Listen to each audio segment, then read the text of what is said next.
Hello there and welcome to Just About Earth, that quiet little corner where science slows its pace, curiosity settles into a comfortable chair, and big questions are allowed to unfold without anyone banging a gong and demanding quick answers. This time, we're easing into a subject that is both enormous and oddly intimate, because it concerns every one of us, regardless of where we live, what language we speak, or whether we can trace our family tree back 6 generations, or barely remember our great-grandparents' middle names. We are going to spend some time with the idea of origins, not just the neat version printed in textbooks, or illustrated in museum panels with tidy arrows and carefully labelled skulls, but the deeper and more unsettling possibility that some of what we think we know about where we came from may be incomplete, misread, oversimplified, or in a few cases perhaps badly mistaken. Before we go any further, I'd love to know where you're listening from and what the hour looks like in your part of the world right now. Is it very late and the house has gone still at last? Is it early morning with the day not quite assembled yet?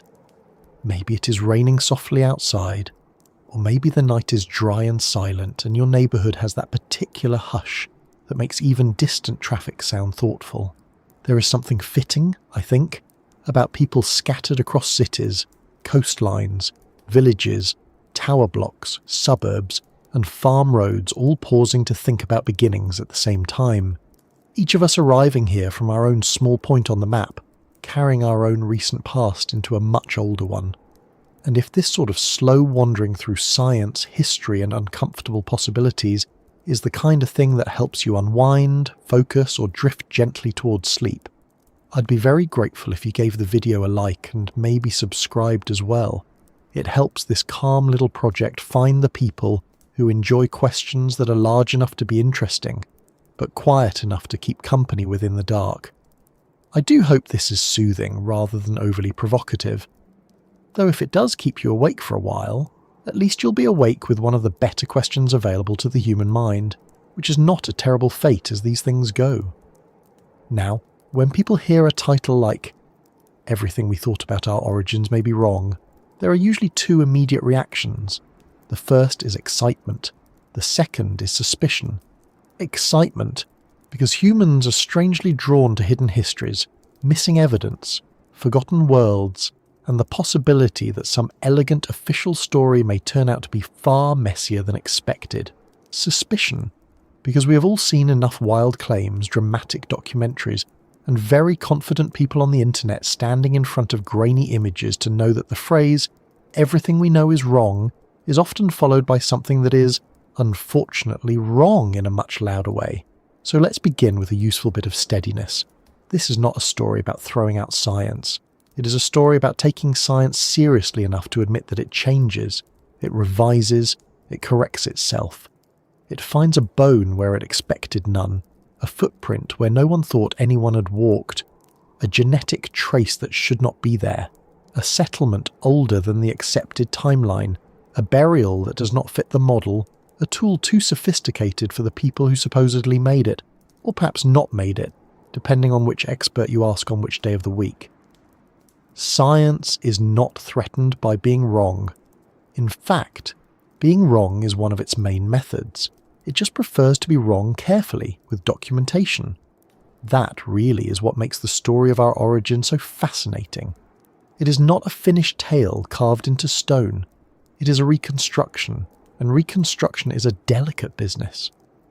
Imagine being asked to piece together the history of an entire civilization using a handful of broken dishes, a fire pit, several teeth, some fragments of old pollen, a suspiciously shaped rock, and the faint hope that nobody buried their rubbish in a confusing way.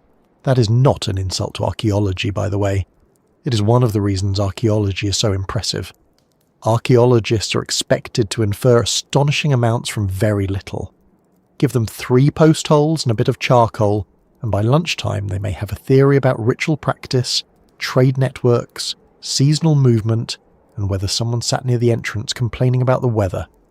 The truth is that the human past is not preserved for our convenience. Most of it is gone. Wood rots, cloth disappears, coastlines drown, rivers shift, fire destroys, ice crushes, Acidic soil eats bone. Entire landscapes that once held human lives now lie under cities, forests, deserts, or seas. Even when something survives, it may survive in fragments. A jaw here, a blade there, a few beads, a stain in the ground where a structure once stood. We speak about prehistory as if it were a broad, clear road stretching neatly behind us, but much of it is closer to a dark field crossed by partial tracks that vanish, reappear, split, and lead in directions no one expected. And yet, from this patchy and stubborn record, humans have always tried to tell a story about themselves. We want to know where we began, how we became what we are, whether civilization rose slowly or suddenly, whether our ancestors were cleverer than we imagine, whether knowledge was built steadily or repeatedly lost and rebuilt, whether myths preserve memory, and whether the timeline hanging in our minds is too simple for the world that actually existed. These are not fringe questions. They sit very near the heart of anthropology, archaeology, genetics, geology, and history. Once you start looking closely, the comfortable version of our beginnings begins to wobble a little. For a long time, many people imagined human origins in a fairly linear way. First, there were primitive beings. Then, step by step, they became a little less primitive. Stone tools improved, language emerged, settlements formed, farming began, villages became towns, towns became cities, civilization arrived. The story had a clean progression to it, a sense of inevitable advancement, as though the human past were a ladder and each rung led sensibly to the next. That framework was appealing not only because it was easy to understand, but because it flatteringly placed modern people at the top of the arrangement, looking back at the awkward early drafts. The trouble is, reality rarely behaves with such neat obedience. Evolution does not march in a straight line. Cultures do not all develop in identical sequences. Knowledge is not always cumulative. Societies can become more complex, then collapse, then fragment, then preserve only pieces of what they once knew.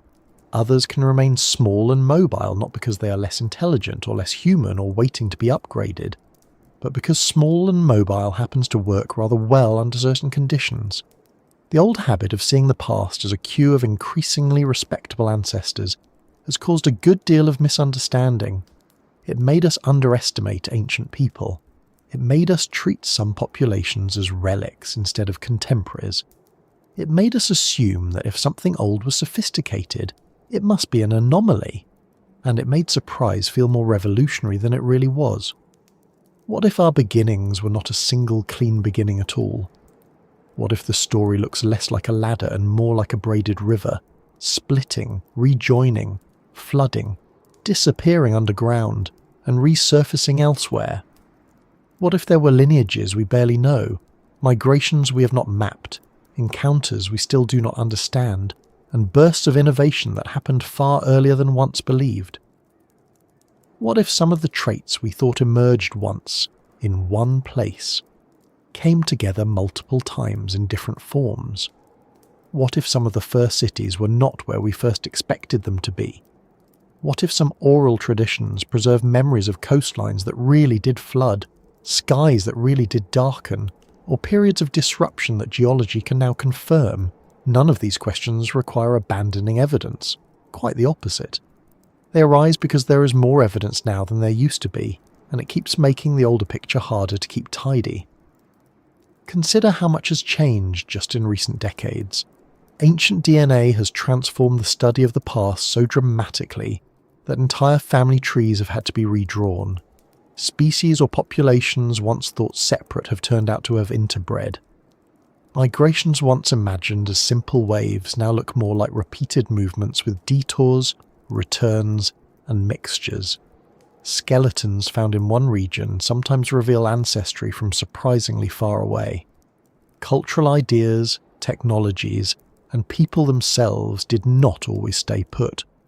They travelled, met, blended, and sometimes vanished, leaving only faint traces that later turn up in a laboratory and politely ruin a long-established theory. Archaeology has done much the same. Sites older than expected have appeared.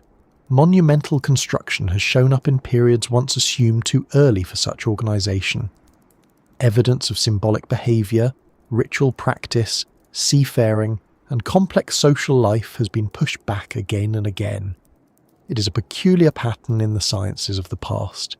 Again and again, ancient people turn out to have been more capable, more adaptable, more imaginative, and less conveniently simple than their descendants gave them credit for. We keep being surprised that they were, in every important sense, people. There is also a psychological side to all this. Humans like origin stories that are stable. A stable origin story tells us not only where we came from, but what kind of beings we are. It can support national histories, religious frameworks, cultural pride, scientific models, and personal identity all at once. So when new evidence disturbs the picture, the reaction is not always calm interest. Sometimes it is defensiveness. Sometimes it is exaggeration in the opposite direction. A small revision gets inflated into a grand conspiracy. A genuine mystery becomes a magnet for nonsense. A gap in knowledge is treated either as scandal or as proof of someone's favourite impossible theory. Both reactions miss the more interesting point, which is that uncertainty is not a flaw in the story of our origins. It is part of the story. In fact, one of the oddest things about being human is that the species trying to understand human origins is itself a product of those origins. We are not standing outside the puzzle. We are inside it, interpreting traces left by people whose minds were not so different from ours, while using categories invented by recent societies with their own biases, blind spots, and habits of classification. We divide time into periods, assign labels, draw boundaries around cultures, and organise the past into maps and timelines, because we need some way of thinking about it. But nature is under no obligation to respect our filing system. The people we separate into groups may not have seen themselves that way. The transitions we treat as major may have felt ordinary to those living through them. The categories we build can help us see, but they can also hide. Take something as seemingly straightforward as the word origin. Which origin do we mean? The origin of life, the origin of our species, the origin of behaviour we would call modern, the origin of language, art, religion, agriculture, cities, civilizations, the origin of the stories we tell about ourselves. Each of these has its own evidence, its own debates, and its own habit of refusing to start in one tidy place. We often talk as though there was a moment when humanity arrived and began behaving recognisably like us.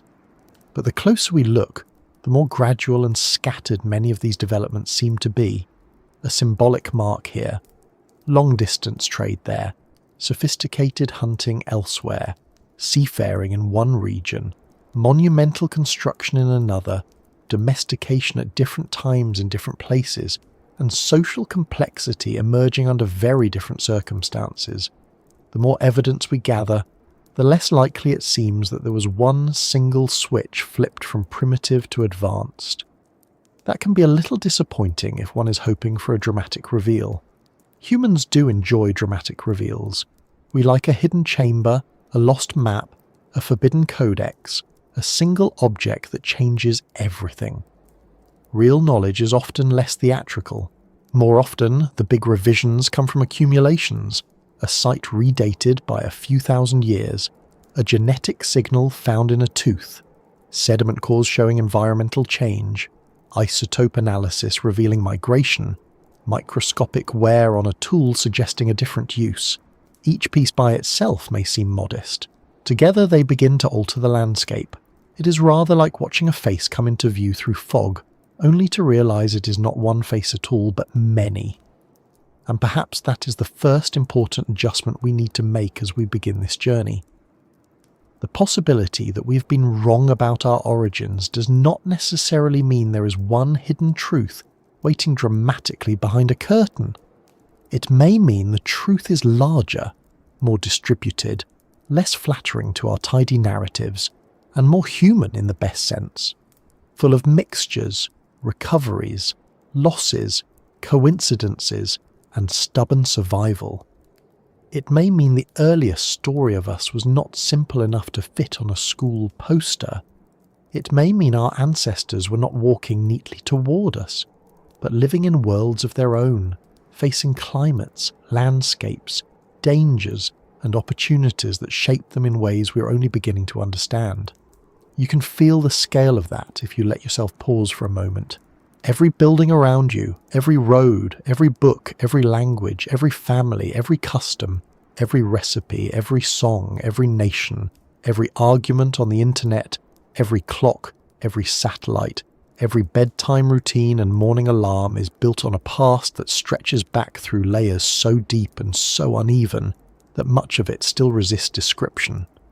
Somewhere in that vastness, people learned, forgot, adapted, crossed mountains, crossed water, buried their dead, painted walls, watched stars, told stories, lost worlds, survived winters, and became ancestors without ever knowing what a distant future would ask of their bones.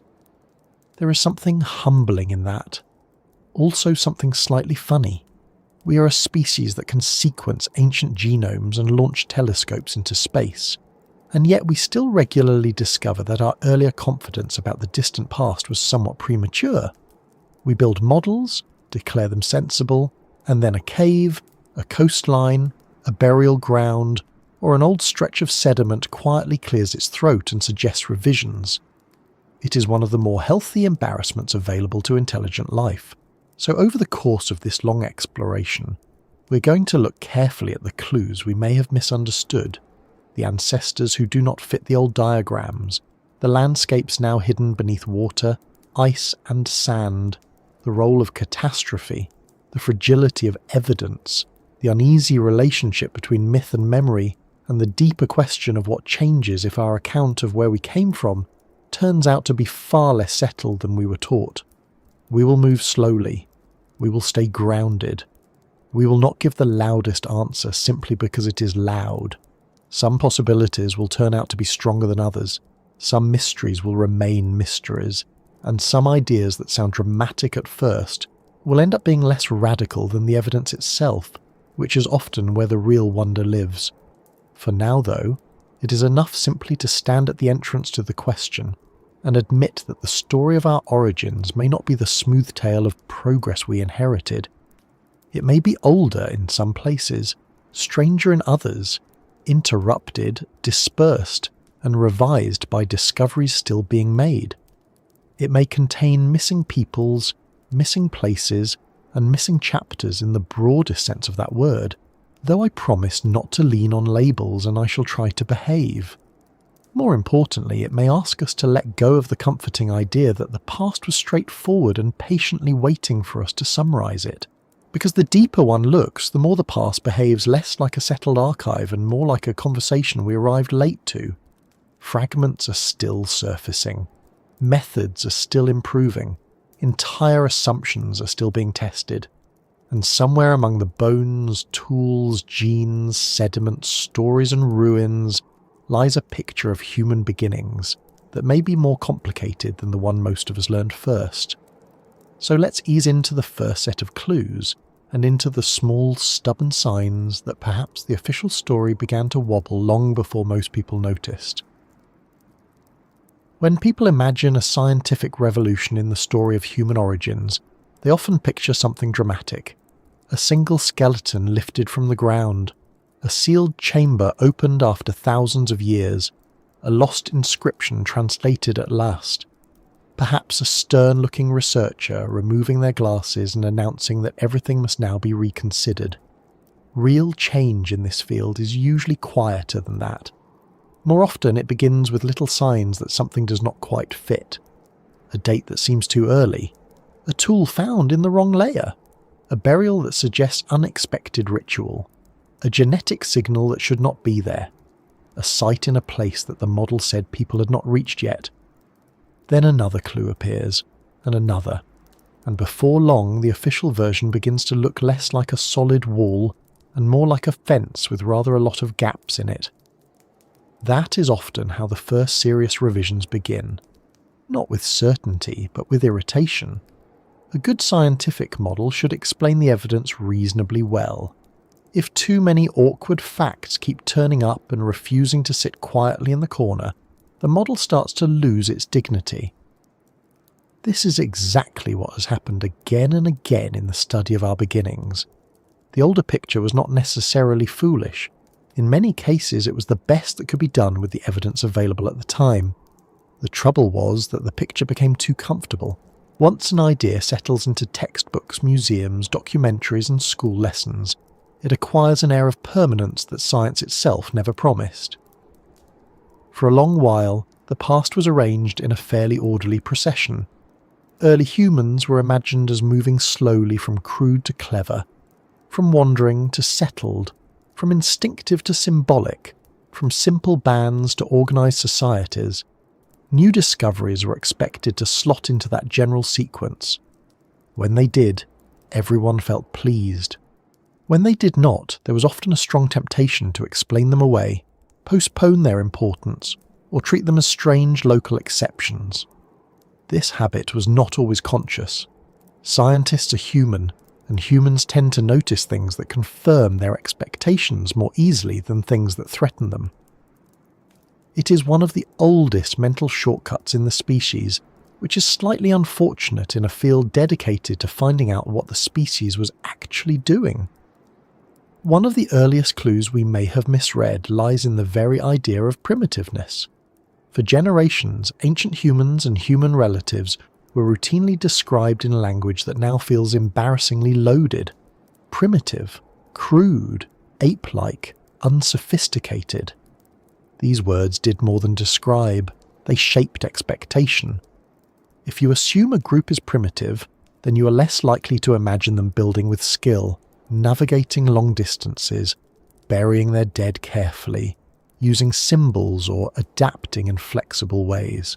And once that expectation settles in, evidence of sophistication starts to look suspicious, as though the people in question had somehow behaved above their assigned station. This has happened repeatedly with Neanderthals, who were long treated as the lumbering side branch in the human story, the heavy-browed cousins doomed by their own inadequacy. The old caricature painted them as dim, graceless, and incapable of the richer mental life reserved for us. Then the evidence began to accumulate. They made tools with planning and technique. They controlled fire. They hunted large game. They survived in harsh climates. They used pigments. They may have made personal ornaments. There is evidence suggesting care for injured individuals, which implies social obligation rather than simple brute survival. And then, perhaps most awkwardly for the old narrative, genetics revealed that Neanderthals did not merely vanish into irrelevance, they interbred with populations ancestral to many modern humans. The supposedly separate story was not separate at all. It was braided into ours. That should have been a deeply humbling moment, and in many ways it was. Not only because a mistaken image had persisted for so long, but because it showed how much our assumptions had been shaped by a desire for human uniqueness. We wanted the line leading to us to look special, perhaps cleaner than it really was. We preferred a triumphal story in which one kind of human clearly surpassed all rivals.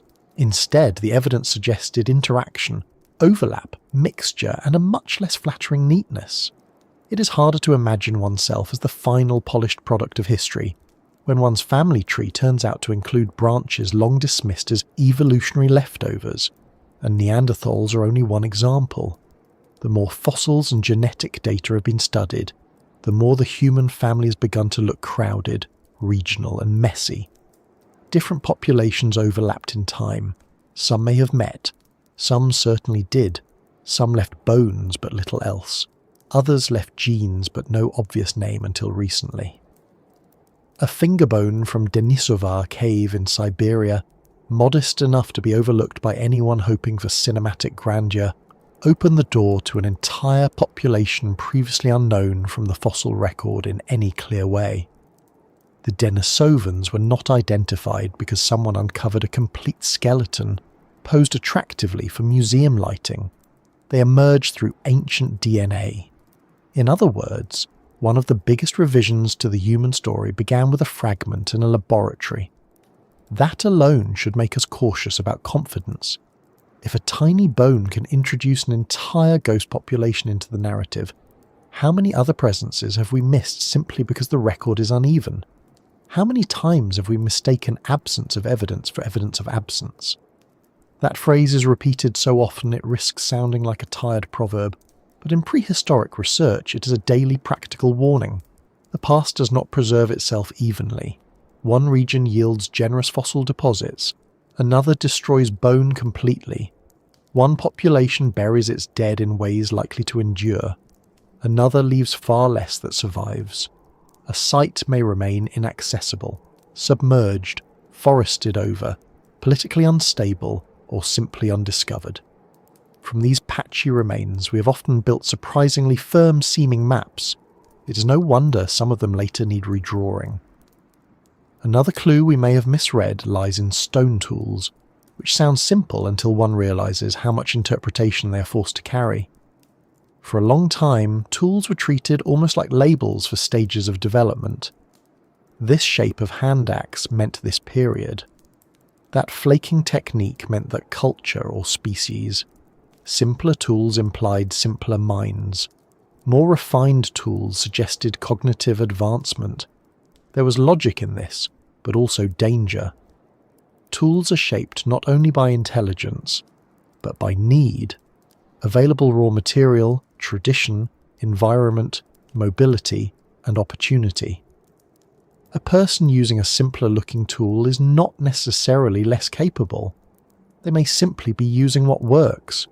Imagine judging the sophistication of a modern household by finding only a kitchen spoon and concluding that these people had no grasp of electricity, literature, architecture, or mathematics.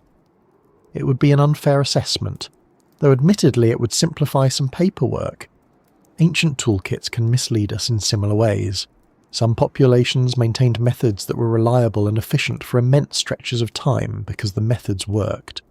Others changed more visibly. Variation does not always mean progress. Sometimes it just means difference. Yet older interpretations often lean toward a kind of technological snobbery, assuming that the newest looking technique must belong to the most advanced humans and the simplest looking one to those lagging behind. Dating methods too have played their part in the wobble. It is easy to forget that many earlier timelines were built with less precise tools than researchers have now. Dates could be revised by centuries or millennia as methods improved. Radiocarbon dating, stratigraphic analysis, luminescence dating, uranium series methods, paleomagnetic work, isotope studies, and genetic clocks all added layers of precision, though never perfect certainty. What matters here is not just that dates changed, but that changing dates often change the story. A site once thought comfortably recent might turn out to be astonishingly old. A migration placed after a climatic event might actually precede it. A technological innovation assigned to one population might need to be reconsidered if the layers were disturbed or the dating recalibrated. This is one reason the past often seems to move. It is not that events themselves are shuffling about mischievously in the dark. It is that our methods for locating them keep improving, and every improvement reveals how provisional some earlier confidence was. In the older public imagination, dates carried a misleading air of finality. People liked hearing that farming began here, symbolic behaviour began there, this migration happened at such and such a time, and so on. But each of those claims sits on methods, assumptions, margins of error, and interpretations of context. None are meaningless. All are vulnerable to revision. The more the public hears exact years, the more it imagines certainty. The more scientists stare at the evidence, the more they see probabilities and ongoing arguments over coffee. Then there is the matter of where researchers chose to look in the first place. For quite a while, some regions attracted far more attention, funding, and prestige than others. Europe, parts of the Near East, and a handful of famous sites became central stages in the drama of origins. That was understandable for historical reasons, but it also distorted the picture. If you search most intensely where you already expect the key story to be, you are likely to find evidence that reinforces the centrality of those places.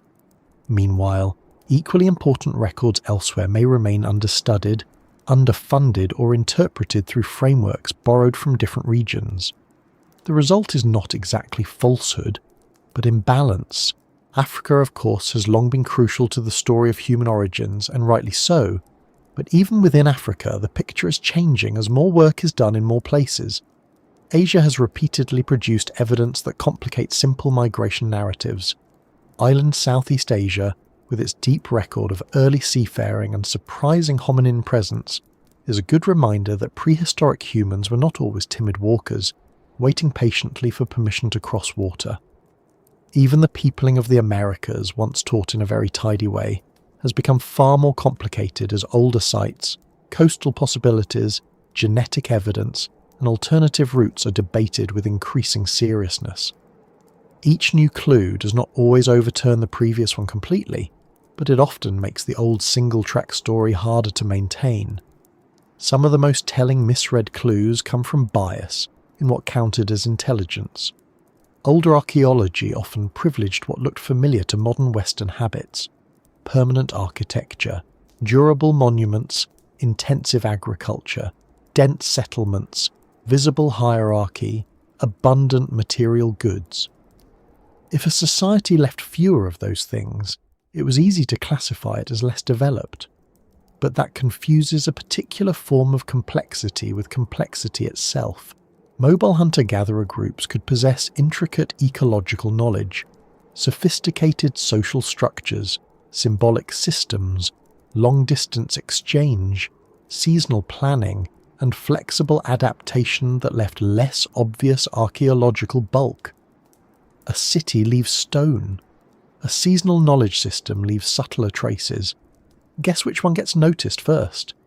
This matters because the old origin story is often smuggled in a value judgment.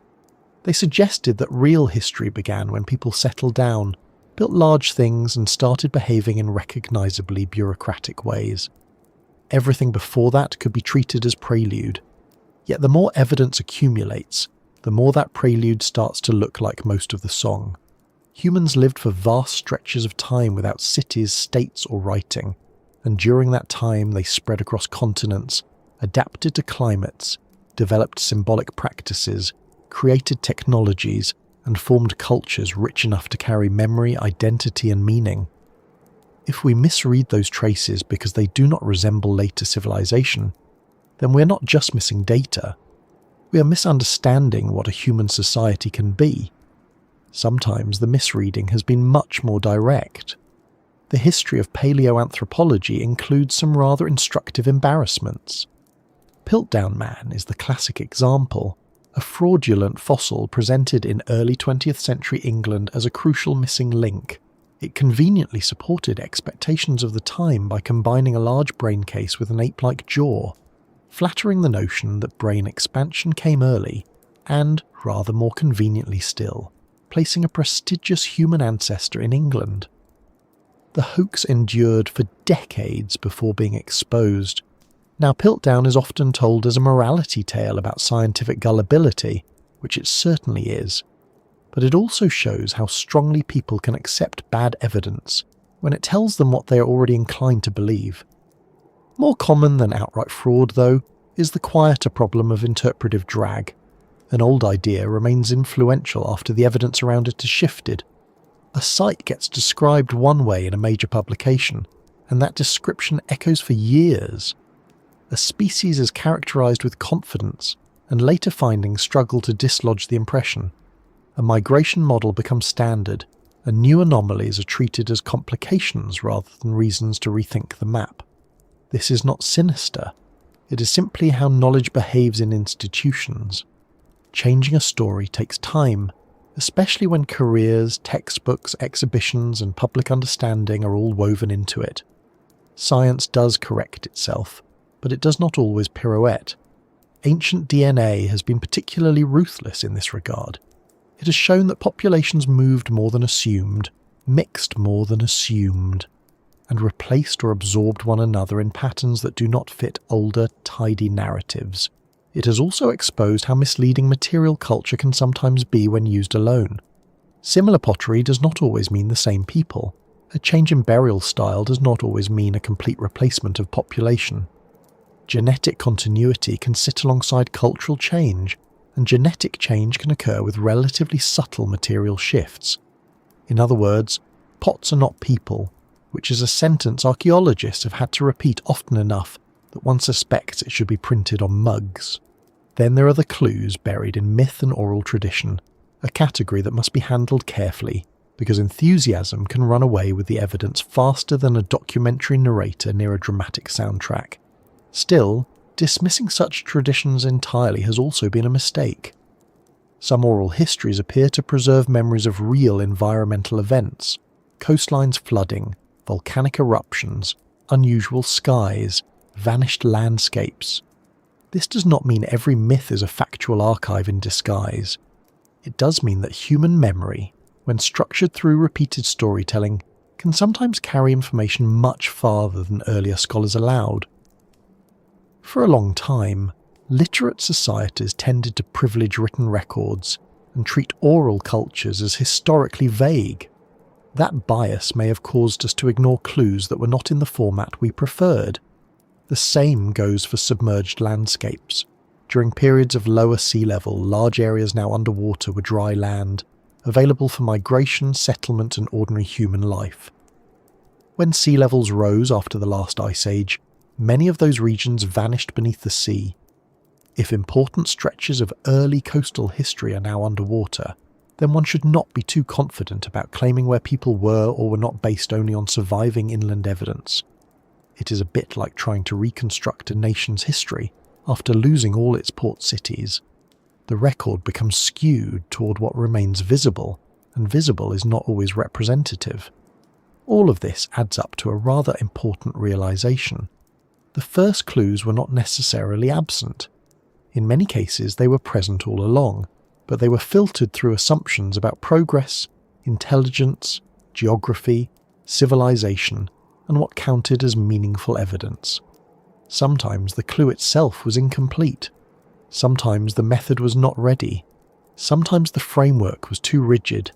Sometimes the wrong question was being asked. We tend to imagine that new knowledge arrives because the world suddenly reveals new facts. Often it arrives because we finally learn how to see old facts differently.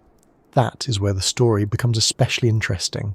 Once the first clues stop behaving, once dates slip, ancestors mingle, tools lose their tidy labels, oral memory becomes harder to dismiss, and landscapes once lived on turn out to be hidden beneath water or sediment. The older picture starts to loosen everywhere at once. The world before formal civilizations no longer looks like a thin waiting room where humanity sat around inventing very little. It begins to look crowded with experiments, movements, local brilliance, forgotten adaptations, and traces of worlds that would later be named only after they were already gone.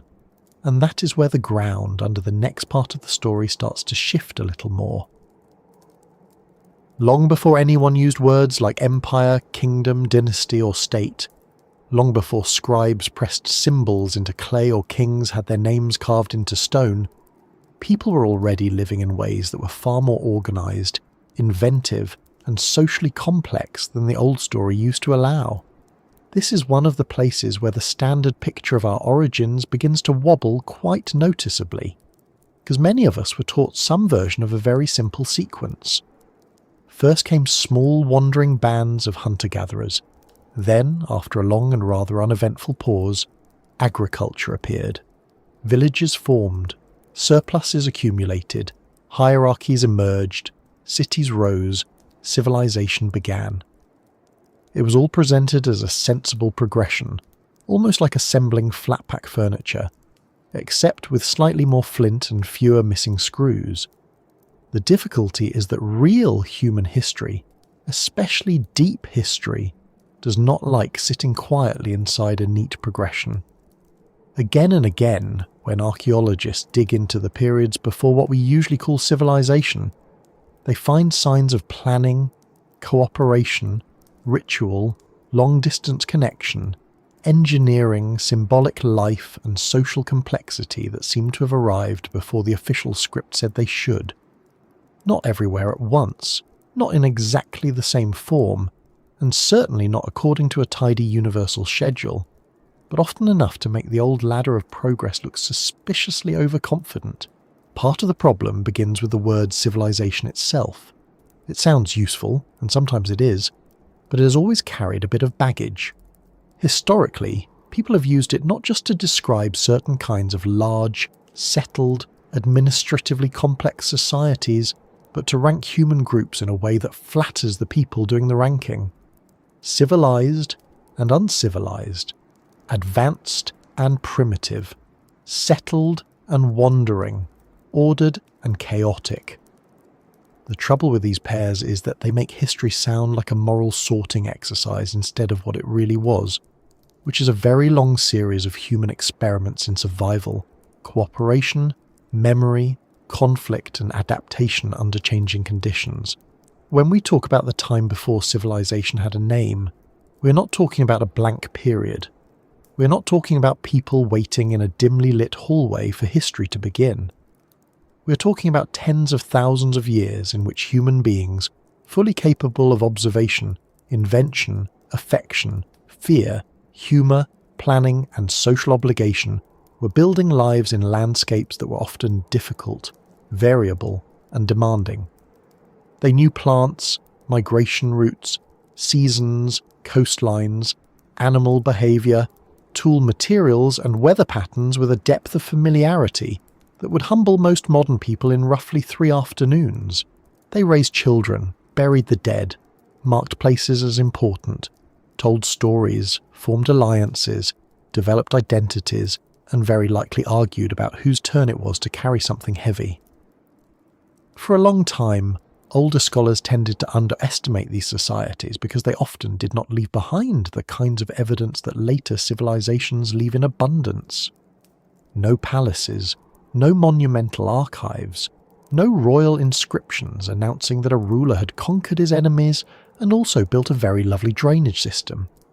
Without those obvious signs, it was easy to imagine earlier human communities as socially thin, intellectually basic, and materially simple. But archaeology has a rather stubborn habit of uncovering evidence that does not respect these assumptions. Take large-scale ritual construction.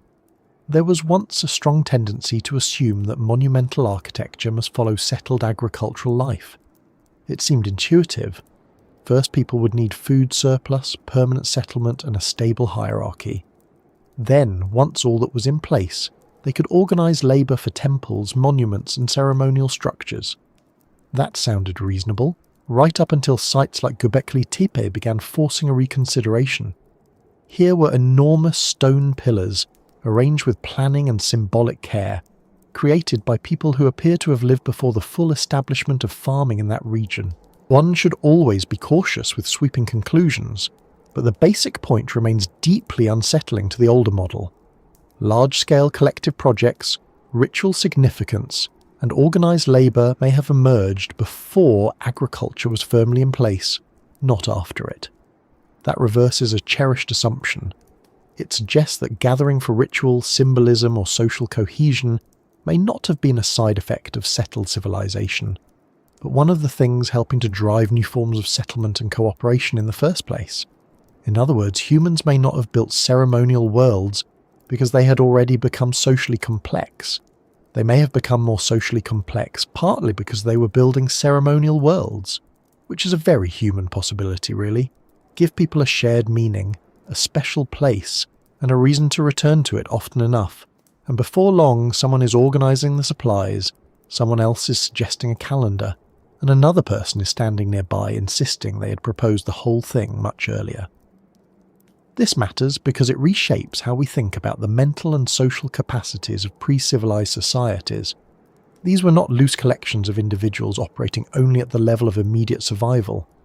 To coordinate large gatherings, seasonal events, shared construction, or ritual activity across time requires memory, trust, repetition, and some agreed sense of significance. It requires people to do things that are not immediately reducible to eating the next meal. The old stereotype of early hunter-gatherer life as a purely hand-to-mouth existence becomes harder to maintain when the archaeological record starts showing durable places of assembly, symbolic art, grave goods, and regional patterns of exchange. And exchange is another important clue. Long before what we typically call civilization, materials were moving across surprising distances. Obsidian, shells, pigments, and other valued items appear far from their points of origin. That means people travelled, traded, gifted, or maintained social links over wider areas than older models sometimes acknowledged. A mobile or semi-mobile world is not necessarily an isolated one. In fact, mobility can be a very effective way to connect landscapes. Instead of imagining small prehistoric groups as trapped in narrow local existence, it may be more accurate in many cases to think of them as participating in broad and shifting networks of contact, with knowledge, materials, marriage ties, and traditions moving between communities in ways that do not preserve themselves neatly in the ground. Burial practices also complicate the story. When people bury their dead with care, with objects, pigments, positioning, or other signs of intention, they reveal more than emotion. They reveal social thought. They reveal memory. They reveal ideas about personhood, belonging, perhaps ancestry, perhaps something beyond death, or at the very least the importance of marking a life as more than discarded matter. Such practices appear deep in prehistory, not everywhere, not always, and not in one universal form, but often enough to show that symbolic life runs far older than the older staircase model preferred. Humans were not waiting for civilization to become meaningful creatures. Meaning was present early, and it seems to have mattered enough to shape action. The same applies to art. Cave paintings, engravings, figurines, beads, body adornment, deliberate use of pigment, carved objects, all these are signs of minds operating well beyond mere subsistence. Art is sometimes discussed as though it were an optional luxury that arrived once survival was comfortably sorted. But that is a very modern misunderstanding. Symbolic expression may be tied to identity, ritual, memory, teaching, territorial marking, courtship, storytelling, status, or shared belief. In other words, it can be central to survival in a social species. A painted cave wall is not just decoration. It may be part of how a group understands animals, landscape, danger, ancestry, or themselves. And once again, this means the world before named civilization was already full of people doing recognizably human things with thought and intention. One of the biggest mistakes in the old framework was treating agriculture as the single great dividing line between real complexity and everything that came before. Agriculture certainly changed human life dramatically. It allowed denser populations, new labour patterns, food storage, property relations, seasonal commitments, and eventually all sorts of familiar headaches involving taxation, hierarchy, and someone in authority deciding the grain belongs to them now. But agriculture was not an instant upgrade from simple to complex. In some places it emerged gradually. In others it coexisted for long periods with older subsistence practices. In still others, people may have engaged in forms of plant management or environmental shaping that do not fit cleanly into the tidy category of either foraging or farming. The line between those worlds was often blurred.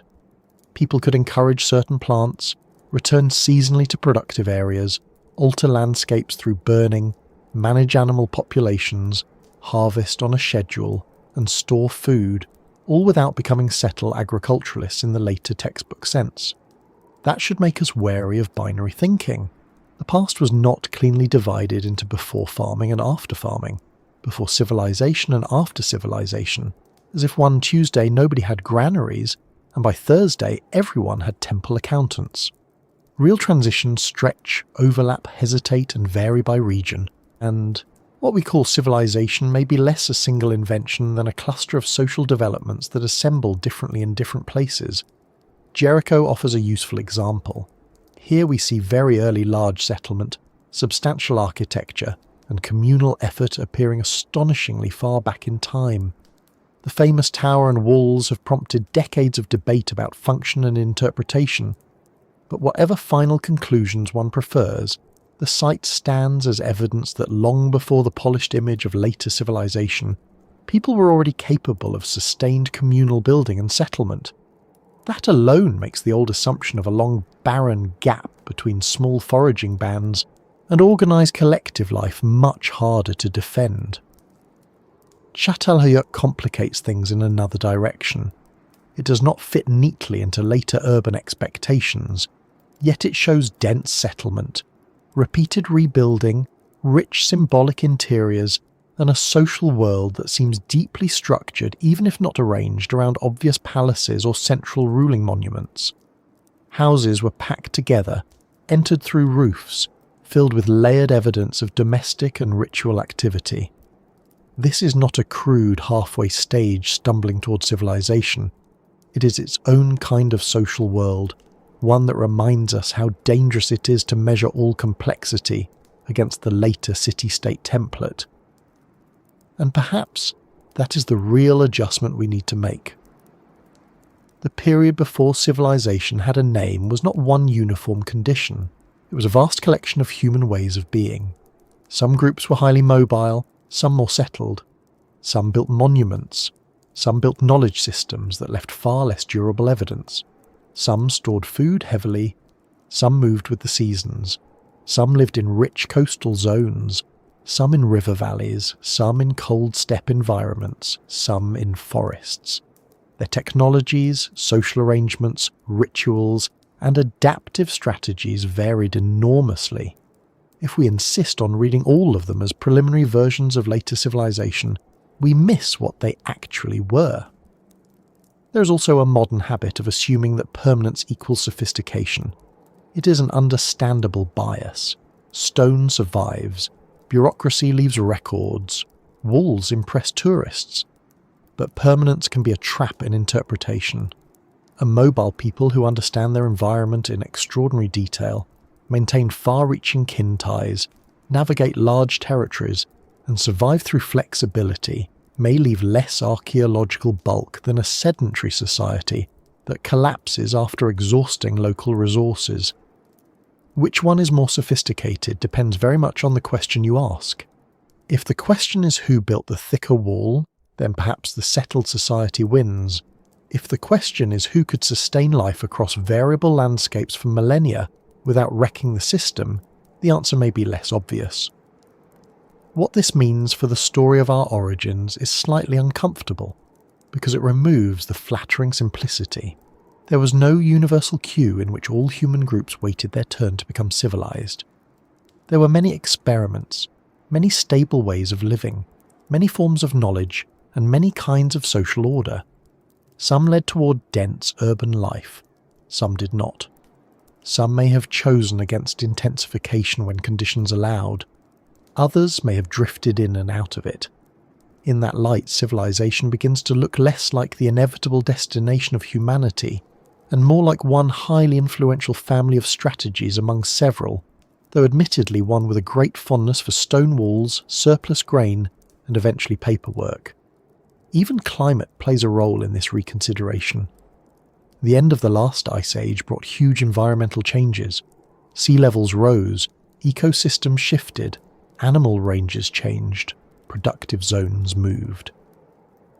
In such circumstances, human groups were not passively waiting for nature to instruct them what came next.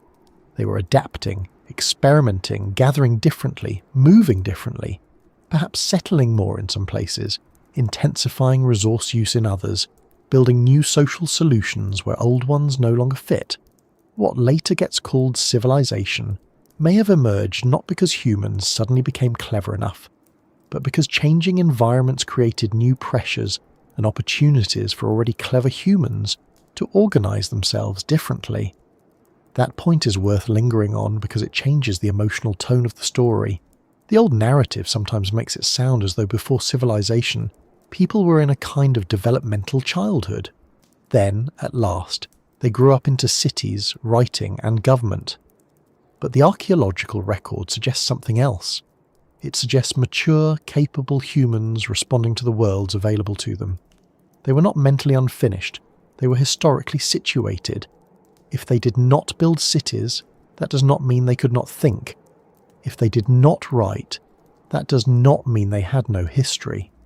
If they left fewer monuments, that does not mean they lacked structure, memory, or belief. In fact, one begins to suspect that the phrase before civilization can mislead almost as much as it helps. It encourages us to define these societies by what they had not yet become, instead of by what they were. That is always a risky way to describe other people, even if those people have been dead for 10,000 years. No one likes being introduced chiefly as a prelude to someone else. Ancient humans deserve the courtesy of being seen on their own terms where the evidence allows it. And once that shift happens, once the world before named civilization stops looking empty and starts looking dense with human experimentation, the story of our beginnings becomes stranger and more interesting at the same time. The roots of organised religion, symbolic life, territorial identity, trade, architecture, social inequality, and large-scale cooperation may all lie deeper, earlier, and less neatly than older models assumed. Some features we use to associate only with civilization may have older ancestry. Others may have emerged more than once. Still others may have existed in forms we do not easily recognise, because we keep looking for familiar arrangements like courts, armies, or written decrees. This is also where the family tree starts to become more complicated, because once we admit that the human world before formal civilization was varied, connected, and already rich with experimentation, we have to face another uncomfortable possibility. The populations moving through that world, meeting across it, and contributing to what came later may not fit the simple ancestral picture we once preferred. Some of them may not sit neatly on the lines we drew at all. If there is one image of human origins that has proven especially difficult to let go of, it is the family tree. It is such a tidy image, so reassuringly well behaved. A trunk, some branches, perhaps a few twigs, all arranged in a sensible way, with one line eventually leading to us. It gives the impression that ancestry can be drawn neatly, labelled clearly, and understood at a glance, as if the history of humanity were a pleasant afternoon in a botanical garden, with little signs beside everything. The trouble is that the deeper scientists look, the less our past resembles a tree, and the more it starts to look like something messier, more entangled, and rather less willing to sit still for a diagram. That matters because for a long time, the standard picture of our origins depended on a fairly simple branching model. One hominin species would give rise to another, that one to another, and somewhere along the way our own species, Homo sapiens, would emerge as the last successful branch. There might be some sidelines, a few dead ends, maybe a robust-looking cousin or two who failed to make the final cut, but the overall story still felt manageable. There was a path, there was direction. There was a sense that if we just found enough skulls, jaws and leg bones, we could line them up like an ancestral parade and watch ourselves becoming ourselves. Nature, unfortunately, has not cooperated with this ambition. The more fossils, genomes and archaeological sites are studied, the more obvious it becomes that the human story is not a neat procession. Different human groups overlapped in time. Some lived in very different environments. Some evolved surprising traits. Some left fossils but little genetic information. Others left genetic signatures with hardly any visible bodies to introduce them. Some interbred. Some may have remained isolated for long periods. Some challenge our assumptions about intelligence, body size, adaptation, and even what counts as recognisably human. What once looked like a family tree is starting to resemble a family argument, with branches crossing, relatives turning up unexpectedly, and at least one ancestor appearing to have been left out of the paperwork entirely. Neanderthals are perhaps the most famous example of an ancestor figure who does not fit the old diagram. For much of the 20th century they were cast as our doomed cousins, strong but slow-minded, tough but culturally limited, a side branch, The story was simple enough to be popular. Modern humans arrived. Neanderthals could not compete. Curtain down. It was a clean narrative, and like many clean narratives, it turned out to be too clean. First came the steady accumulation of evidence that Neanderthals were more capable than the stereotype allowed. They made sophisticated tools, controlled fire, hunted large animals with skill, adapted to difficult climates, and likely engaged in symbolic behaviour. Then ancient DNA arrived and made the situation considerably more awkward for the tidy model. It turned out that Neanderthals were not just a neighbouring branch we passed on the evolutionary roadside. They interbred with the ancestors of many living humans. In other words, the branch was not separate enough to stay separate. That single fact changes the emotional tone of the story. Once interbreeding enters the picture, the family tree loses its innocence. It is no longer a set of clean, diverging lines. It becomes a network of populations splitting and reconnecting. Neanderthals were not merely spectators to our rise. They were participants in the formation of who many of us are. Their genes remain in living people outside Africa in varying proportions, influencing aspects of immunity, physiology, and other traits in ways researchers are still working out. That does not mean we are part Neanderthal in the simplistic storybook sense. It means the boundary between them and us was more porous than the older account wanted to admit. And if that alone was not enough to disturb the old arrangement, then Denisovans arrived, which is perhaps a strange way to phrase it given that no one can exactly picture them arriving anywhere. They emerged into science through a finger bone, a few teeth, and ancient DNA from Denisova Cave in Siberia. There was no handsome complete skeleton waiting to make a museum curator's life easier.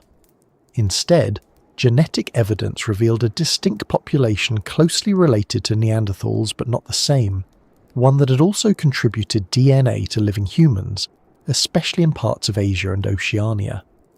That is an astonishing revision when you pause over it. An entire population of ancient humans, largely invisible in the fossil record as a recognisable type, announced itself through genetics and immediately complicated the old story. The Denisovans are especially valuable because they expose how incomplete our picture has been. If a major human lineage could remain obscure until a bit of DNA from a cave brought it into focus, then one must entertain the possibility that other populations existed that we have not yet identified clearly. Some may be represented by fragmentary fossils not yet placed correctly. Some may remain known only through genetic traces, little shadows in the genomes of living people, suggesting encounters with groups whose bones we have not securely matched. The more the evidence expands, the less justified it seems to assume that the map of human ancestry is nearly complete. This is where the idea of ghost populations comes in, and it is every bit as intriguing as it sounds, though perhaps slightly less theatrical than the phrase suggests. In genetics, a ghost population is not a group haunting caves with unfinished business. It is a population inferred from genetic patterns, even when direct fossil or skeletal evidence is poor or absent. Scientists notice traces that do not fit known lineages cleanly. The simplest explanation is that some as yet unidentified population contributed ancestry somewhere along the line. In Africa especially, where the deepest roots of Homo sapiens lie, and where fossil preservation is highly uneven in some regions, there may have been structured populations and interbreeding events far more complicated than the old linear story imagined. Rather than a single neatly bounded origin point from which modern humans radiated in orderly fashion, there may have been multiple interacting populations across the continent, exchanging genes, separating, rejoining, and slowly contributing to what became us. That possibility is significant because it weakens the old image of a singular origin event in one isolated group that then simply spread outward unchanged. Instead, Homo sapiens may have emerged through a broader patchwork of populations connected over time across different ecological zones. In such a model, no single skull or site can carry the whole meaning of the first modern human. Traits we associate with modernity may have arisen in pieces, in different groups, at different times, then come together gradually through interaction. This makes the story less dramatic in one sense because there is no single triumphant debut, but it makes it far more plausible and far more interesting. Humans, after all, are a social species. Why would our deepest origins be simpler than our later history? Some of the ancestors who unsettle the family tree do so not through genetics, but through morphology and geography. Homo floresiensis, found on the Indonesian island of Flores, is one such case. Popularly nicknamed the Hobbit, which is understandable though not especially technical, this small-bodied hominin lived surprisingly recently and combined a tiny stature with a mosaic of features that sparked immediate debate. Was it a pathological modern human, a dwarfed descendant of Homo erectus, a lineage with even deeper roots? Whatever the final placement, the discovery was a firm reminder that the human story included forms no one had really expected. On an island, in a relatively recent period, lived a population of small humans with stone tools and an evolutionary history still not fully agreed upon. That is not the sort of thing one predicts from a simple family tree, unless the tree has started drinking. Island environments complicate human evolution in all kinds of ways. Isolation can produce unusual body sizes, distinct adaptations, and long persistence of populations that elsewhere disappear. Flores is not alone in this regard. Homo luzonensis, discovered in the Philippines, adds further complexity. Known from limited remains but distinct enough to suggest another unusual hominin population in island Southeast Asia, it points again to a world in which human diversity was broader and more regionally varied than once assumed. These were not just footnotes to the main event, they were part of the human world, living in places where movement, sea crossings, isolation and adaptation created lineages that do not fit comfortably into the old parade of ever more familiar ancestors. Then there is Homo naledi, found in South Africa, a species that seems almost designed to irritate anyone fond of straight lines. Homo naledi had a fascinating mixture of traits. Some were more primitive looking in certain anatomical respects, while others appeared more modern. Its brain size was relatively small, which would once have encouraged a great many condescending assumptions, yet the context of the finds raised provocative questions about behaviour, possibly even deliberate body disposal deep within cave chambers. That interpretation remains debated, as serious things tend to be, but even without rushing beyond the evidence, Homo naledi is a reminder that brain size alone is not a sufficient shorthand for all the behaviours people once wanted it to predict. The old habit of arranging hominins from crude and small-brained to large-brained and fully human becomes harder to defend when species show mosaics of traits that refuse to line up in that order. Mosaic evolution is a phrase worth keeping close here. It means that different traits do not all evolve together in one clean package. A population may show modern-looking feet and more archaic shoulders, or a more derived face with an older-looking brain case, or some other mixed arrangement. Evolution is not a synchronized dance in which every part of the body updates on the same beat. It is patchy, contingent, responsive to different pressures, and often local. That should already make us cautious about reading a fossil as though it were a full announcement of its place in a grand sequence. A jaw, a pelvis, a hand, a brow ridge, a foot, each carries information, but not always the sort that lets us stamp ancestor or side branch with as much confidence as earlier generations sometimes did. Even Homo erectus, once treated as a more straightforward member of the lineage, becomes more complicated the longer one looks. This was a highly successful and widespread hominin, present across vast stretches of time and geography. Some forms of Homo erectus or closely related groups spread far beyond Africa. They were adaptable, persistent, and not especially interested in conforming to the role of simple stepping stone. The category itself may contain more diversity than once appreciated. When a species lasts a very long time and covers wide territory, one should not expect it to remain static, yet textbooks often prefer a single representative figure, as though hundreds of thousands of years and multiple environments ought to produce one standard issue ancestor. The deeper issue here is not merely taxonomic confusion, though there is certainly enough of that to keep paleoanthropologists supplied with lively conference discussions. It is that the human family did not evolve in an orderly queue. Multiple hominin populations were alive at the same time. Some had wide ranges, some were regional specialists, some encountered each other, some exchanged genes, some vanished, some left descendants directly or indirectly.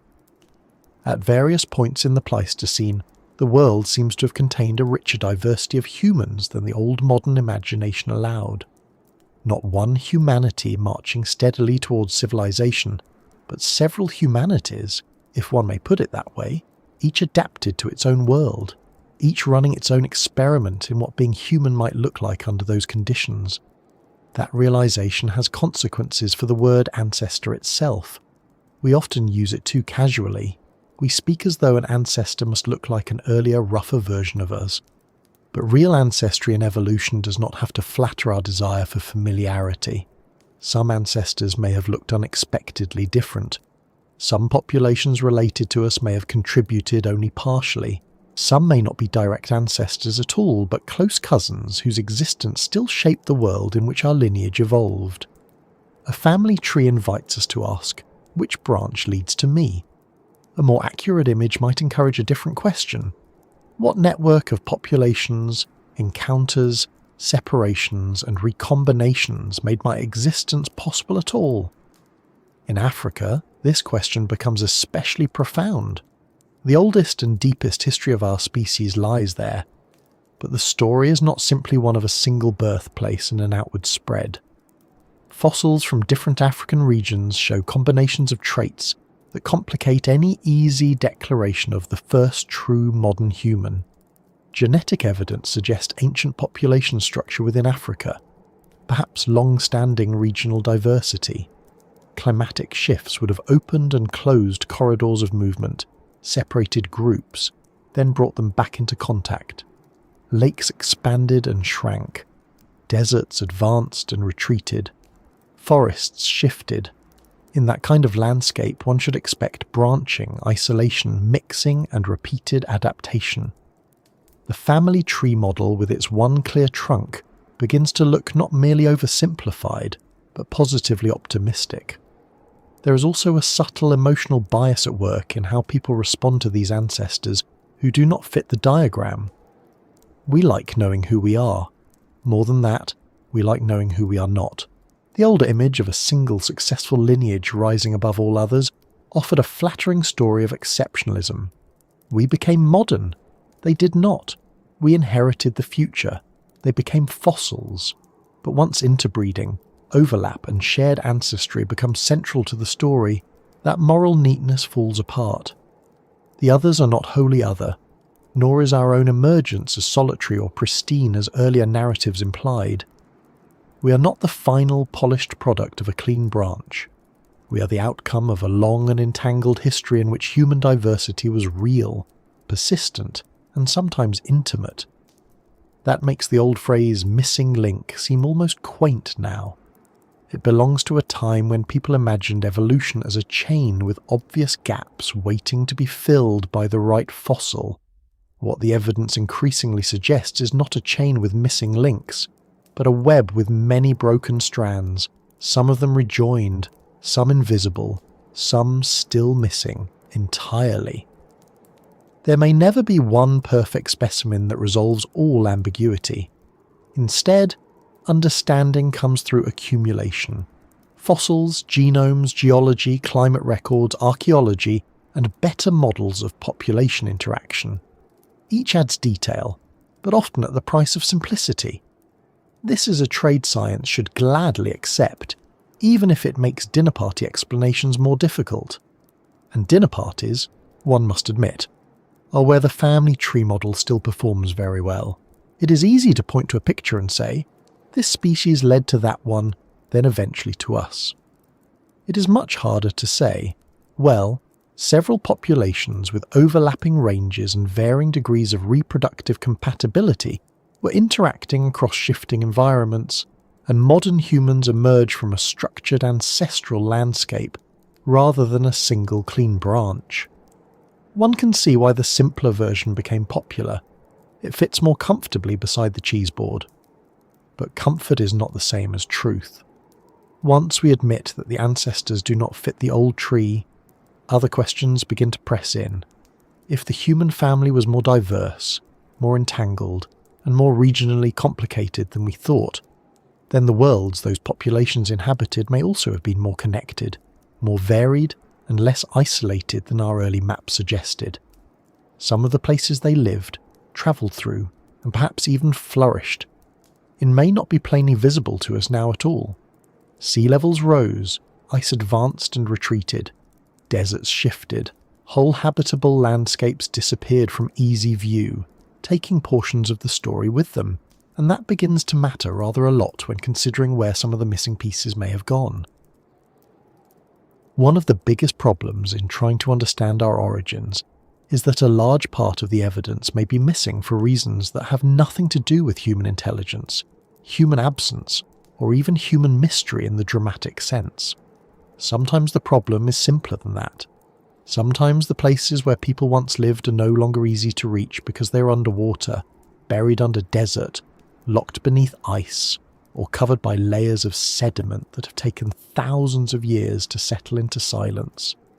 This is a fairly serious inconvenience for archaeology, which tends to prefer its ancient settlements on dry land, not 12 metres below the sea, or under enough sand to make a trowel feel personally insulted. It is easy to forget how unstable the Earth's surface has been over the timescales that matter for deep human history.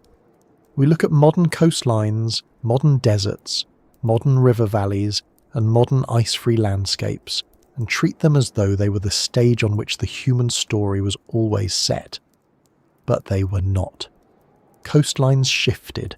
Sea levels rose and fell dramatically. Glaciers advanced and retreated. Green regions dried out. Dry regions filled with water. Plains became seabeds. River systems changed course. Forests spread and vanished. If ancient people followed resources, coasts, rivers, animal migrations, and favourable climates, then many of the most important places in their lives may now lie in landscapes that look nothing like the ones they knew. That matters because human beings, like most sensible creatures, have often preferred the same kinds of places. We like fresh water, manageable climate, access to food, routes of movement, and edges where land and water meet. Coastal zones in particular are tremendously attractive. They offer fish, shellfish, seabirds, marine mammals, transport routes, and often milder local conditions. Estuaries, river mouths, and continental shelves would have been especially valuable. Yet these are also among the areas most vulnerable to sea level rise after the last ice age. So if one were designing a perfect system for hiding early evidence of human settlement, adaptation, and movement, one could do worse than drowning large stretches of the ancient coastline and then waiting patiently for future archaeologists to argue about what is missing. During the last glacial maximum, when massive ice sheets held much of the world's water, sea levels were far lower than they are today. Vast areas now underwater were then dry land. Continental shelves extended outward. Island chains were joined to mainlands. Narrow straits became wider passages or disappeared entirely. Places that now look isolated by ocean were once connected by broad plains or stepped coastal routes. This changes the map of human movement in a very practical way. It means some migration paths we once imagined as difficult or unlikely may have been easier than assumed. It also means settlement zones that would have been ideal for prehistoric communities are now hidden beneath seas, bays, and continental margins. Doggerland is one of the best-known examples. Today, the North Sea separates Britain from mainland Europe, and it is easy to picture that separation as ancient and obvious. But for long stretches of prehistory, there was a large habitable landmass in between, a broad plain with rivers, marshes, lakes, and game. People lived there, moved through it, hunted there, and made it part of their world. Then, as sea levels rose, Doggerland was gradually flooded and lost. What remains of that world survives only in fragments brought up by fishing nets, seabed surveys, cores, and the occasional deeply inconvenient reminder that an entire inhabited landscape can vanish from everyday sight. When we talk about human prehistory in Northern Europe without mentally restoring that missing land, we are working from a map with a major piece torn out, and Doggerland is hardly unique. The Sunda Shelf in Southeast Asia is another enormous example. Today, the islands of Indonesia can give the impression of long-standing separation, but during periods of lower sea level, huge areas were connected into much larger land masses.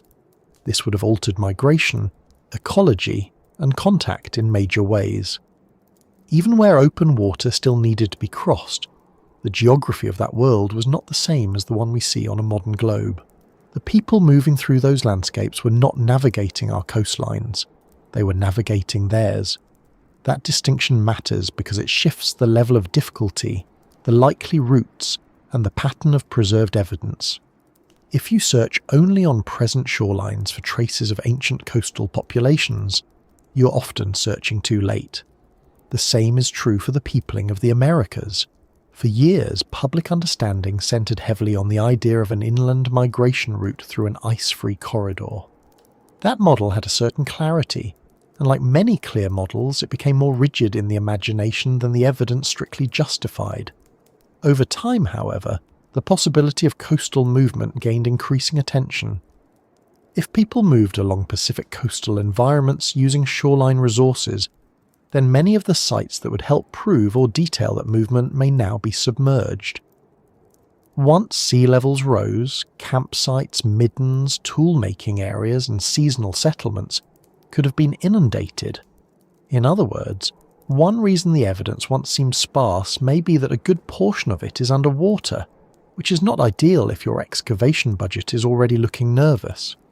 Submerged landscapes do more than hide sites. They distort whole theories. Archaeology has always been biased toward what survives and what is accessible. Stone survives well. Dry caves preserve beautifully. Monumental architecture draws attention, but fishing camps, seasonal coastal settlements, wooden structures, woven materials, shoreline pathways, and low-built habitation sites can disappear with remarkable efficiency once rising seas, erosion, and sediment get involved. That creates a dangerous illusion. It makes inland durable, and later sites look more important simply because they are still visible. Meanwhile, a much older and possibly very significant coastal story has been literally sunk out of view. There is something almost unfair about it. Ancient people probably loved coastlines for good practical reasons. Modern researchers also love coastlines because coastlines are where so much human life tends to happen.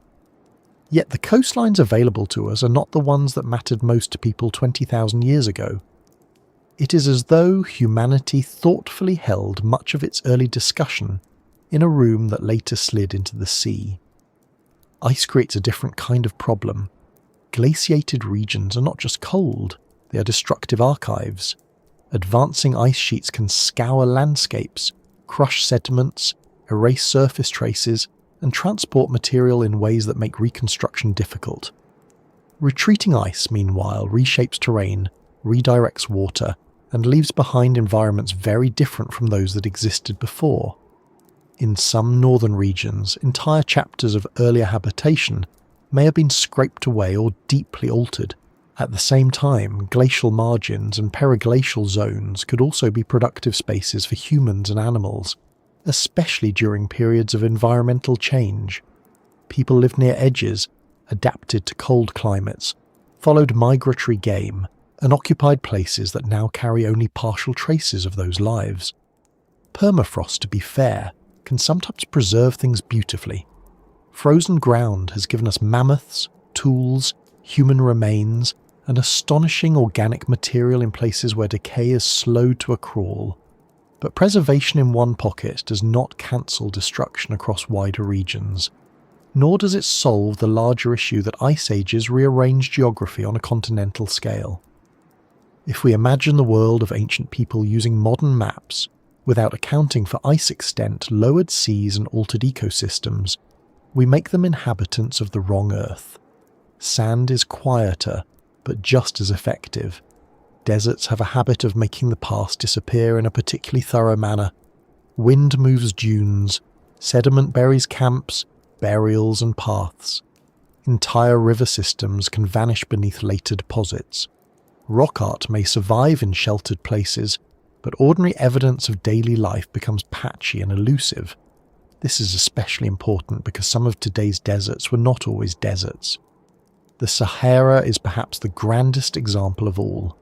The modern Sahara, vast and dry, can feel like a natural barrier that has always been there, dividing regions and limiting movement. But during greener phases in the past, large areas of the Sahara were habitable, with lakes, rivers, grasslands and animal life supporting human populations. This was not a marginal empty zone. It was, at times, a lived-in world. That single fact has enormous implications. If the Sahara periodically opened into a network of habitable corridors and rich landscapes, then the movement of people, ideas, technologies and genes across Africa may have been facilitated in ways older fixed maps did not capture well. Populations could disperse, reconnect, separate again, and adapt across environmental windows that later vanished. Once aridity returned, many of the traces of those worlds were buried, eroded, or left in places difficult to detect. So when geneticists speak of ancient population structure in Africa, and archaeologists point to complex regional patterns, one must remember that part of the stage itself has changed dramatically. Some of the missing connections may have run through landscapes that are now dry silence. Arabia presents a similar issue. Long treated in older imagination as mostly a barrier or empty passage, it has increasingly revealed evidence of greener intervals, lakes, wetter corridors, and human presence during periods when conditions were more favourable. Again, this matters not because it provides one magical answer, but because it warns against assuming that current harshness reflects ancient impossibility. A dry landscape today may have been attractive thousands of years ago. A submerged gulf may have been fertile lowland. A barren shelf may once have held river valleys and game. The past keeps reminding us that it refuses to sit obediently beneath modern climate maps. Even beneath forests there are lost worlds. Dense vegetation can hide earthworks, settlements, agricultural modifications and transportation networks for centuries. In some tropical regions, soil acidity destroys organic remains quickly, making excavation difficult even where complex societies existed. Recent remote sensing methods, especially LIDAR, have revealed extensive human modification of landscapes in places once assumed to be sparsely occupied or incapable of supporting large organised populations. It turns out that if you remove the trees from your map, some very inconvenient evidence appears underneath. This lesson, though more often associated with later complex societies than with the deepest origins, still belongs to the same general pattern. Human life has often been underestimated because the environments covering it were too difficult, too dense, too wet, too dry, or too altered for earlier investigators to read clearly. What all of this adds up to is a basic but profound problem. Our archaeological record is not just incomplete, it is environmentally biased. We have a better chance of finding some kinds of ancient worlds than others. Caves are kind to us. Dry sediments can be kind. Stone-rich occupations are kind. Drowned coasts, shifting dunes, glacially scraped plains, acidic tropical soils and unstable river systems are much less cooperative.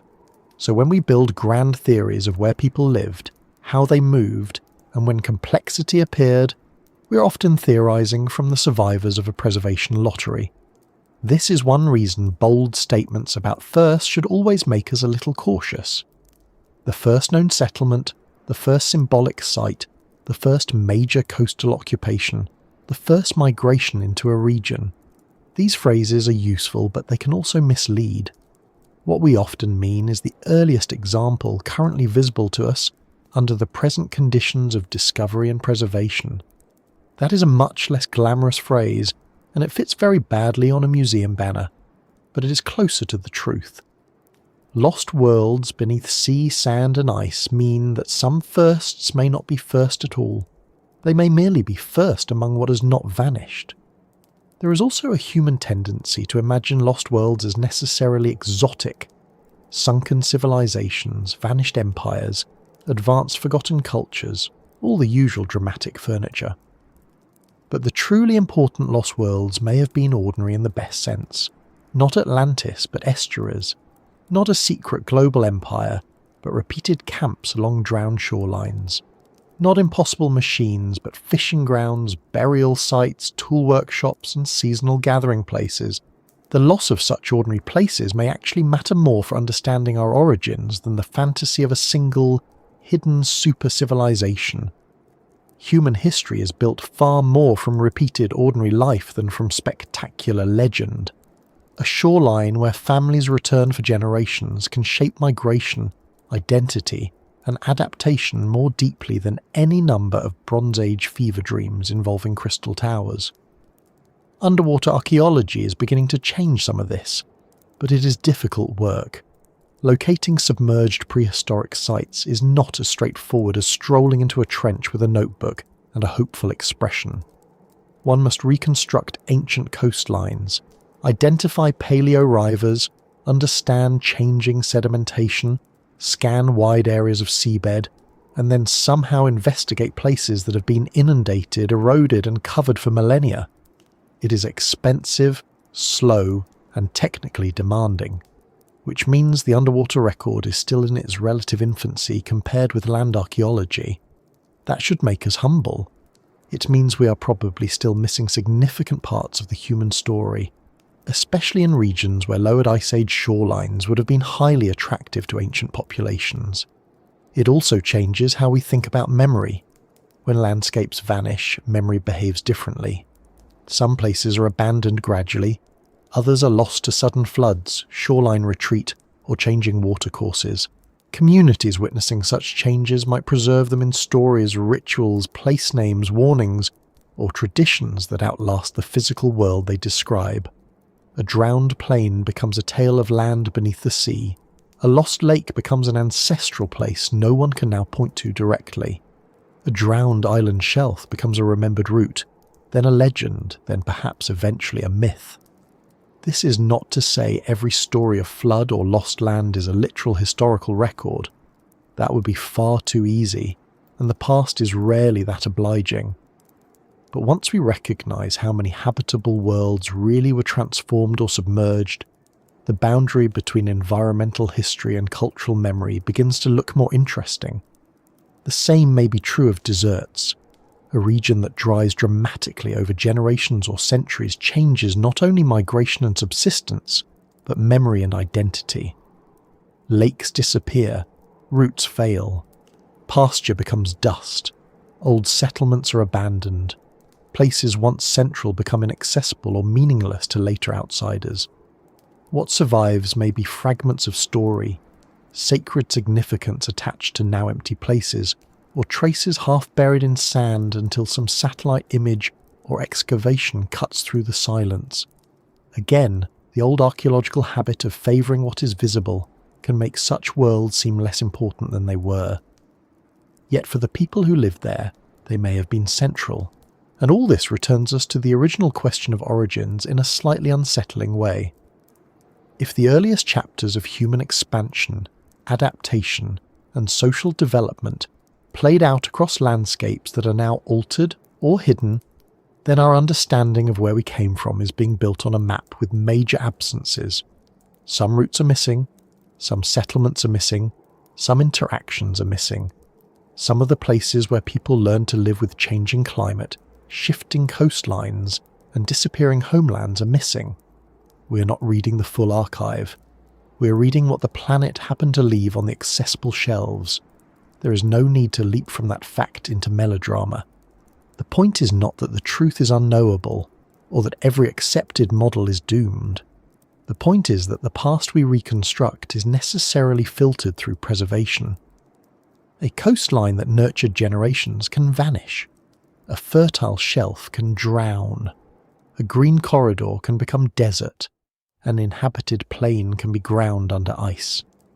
And once enough of those losses accumulate, the surviving story begins to lean toward the regions and lifestyles most likely to remain visible. That creates a very real risk of misunderstanding. We may end up mistaking durable visibility for historical importance.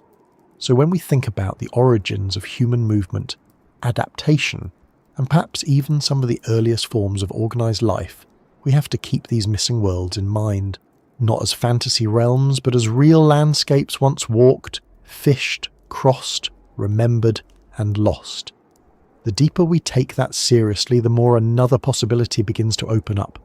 Some of the oldest stories people later told about floods, vanished lands, ancestors on the move, or worlds remade by water and sky may not have come from nowhere after all.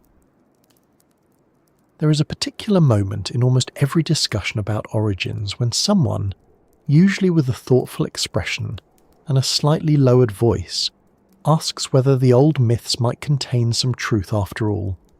It is a dangerous moment, because two bad habits tend to arrive at once.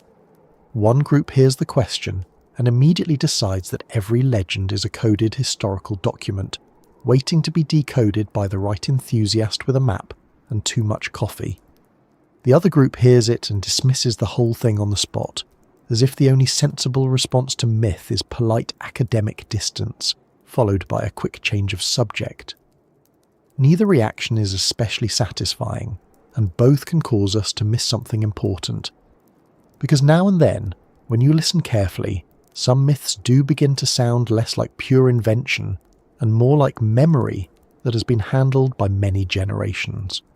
Not exact memory, not transcript-level accuracy, not a tidy archive disguised as folklore, but memory all the same. Memory that has been compressed, dramatized, moralized, and wrapped in symbolic language until it no longer looks like a report, yet still carries traces of real landscapes, real dangers, and real experiences. And if that is true, even occasionally, then some of the oldest stories people told about floods, darkness, vanished lands, strange skies, or wandering ancestors may deserve a little more patience than they were often given. For a long time, modern scholarship preferred a clean division. History belonged to texts, inscriptions, official records, dates, and things that could be checked against other things with footnotes standing at attention. Myth belonged to religion, imagination, identity, poetry, and the unruly habits of oral tradition. That division was useful in some respects because myths are not simple documents. They change, they absorb motifs, they travel between cultures. They are told for many reasons besides preservation of fact. A flood story may teach humility, morality, divine justice, social order, or ritual meaning as much as anything else. A tale of ancestral migration may establish legitimacy, territory, kinship, or sacred geography. If one treats myths as literal newspaper reports, one quickly ends up in very silly places indeed. And yet, the opposite mistake is to assume that because a story is not literal, it contains no memory at all. Humans are storytelling animals. Before writing, stories were one of the main ways information survived across generations. That information was not always separated into the categories we now prefer. Practical knowledge, sacred significance, historical recollection, social law, ecological warning, and moral teaching could all live in the same narrative body. A tale about a serpent beneath the river might not merely explain a ritual. It might also encode where not to camp in flood season. A story about an ancestral crossing may not only mark identity, it may preserve movement through a real corridor long altered or lost. A legend of fire from the mountain may sound supernatural to later listeners and still be rooted in a remembered eruption. This is where things become especially interesting for the story of human origins, because once we accept that landscapes have vanished beneath sea, sand and ice, we have to ask what happened to the memory of those changes. People do not simply watch coastlines drown or lakes disappear and forget at once.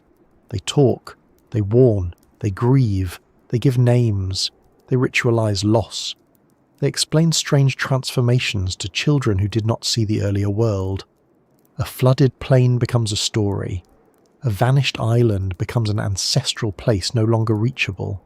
A migration forced by drought becomes a remembered journey. Over time, these accounts accumulate symbolism and reshaping, but the core experience may remain surprisingly stubborn. Flood myths are the obvious example, perhaps too obvious, which is why they are often mishandled. It is tempting to take the many flood stories found across cultures and declare them proof of one single global catastrophe remembered everywhere. That sort of claim has a dramatic ring to it, and a disappointing relationship with evidence. Floods are common in human life. River floods, coastal surges, tsunamis, seasonal inundation, lake overflows and sudden storm events happen in many places. Societies living near water will naturally develop stories about destructive water. So the mere existence of flood myths proves very little on its own. It would be absurd to say otherwise. Humans also tell stories about fire, family conflict, tricksters, and people making poor decisions, and one does not need a lost global empire to explain those. Still, some flood traditions may preserve local or regional environmental memory in ways more grounded than older scholars assumed. In parts of Australia, for example, there has been serious interest in the possibility that some indigenous oral traditions preserve memory of sea level rise and coastal transformation dating back thousands of years. This is an extraordinary possibility, though one must handle it with care. Oral traditions are living things, not museum jars, and they should not be raided simply to confirm modern scientific curiosity. But if stories passed down over long periods describe coastal plains now submerged, former shorelines, or transformations consistent with post-glacial flooding, then one begins to see how myth and memory might overlap. Not because the stories are frozen records, but because repeated telling can carry knowledge attached to place far longer than once believed. And place is the key. Myths detached from place can float freely and become almost infinitely interpretable, which is great for literature and terrible for careful historical reasoning, but myths rooted in particular landscapes are different. If a community says a certain reef was once dry land, or a bay was once a valley, or spirits travelled along a route now underwater, and geological evidence shows that such a transformation really occurred within the timescale of human habitation, then the story becomes more than decorative imagination. It becomes part of a longer cultural engagement with a changing world. That does not mean every detail is factual. It means the narrative may carry a memory of environmental reality expressed in cultural language. This matters because the old tendency to dismiss oral tradition often reflected more than methodological caution. It reflected a bias toward written cultures and formal records. Literate societies, especially those with long traditions of archival preservation, have often assumed that non-literate or orally organised societies must have weak historical memory. That assumption is deeply questionable. Oral societies may preserve knowledge differently, but not necessarily less seriously. Repetition, performance, sacred authority, ritual context, and deep attachment to land can all stabilise narratives across long spans of time. The content may shift, of course. It always does. But written history shifts too. Chronicles exaggerate. Court records omit. Inscriptions flatter rulers.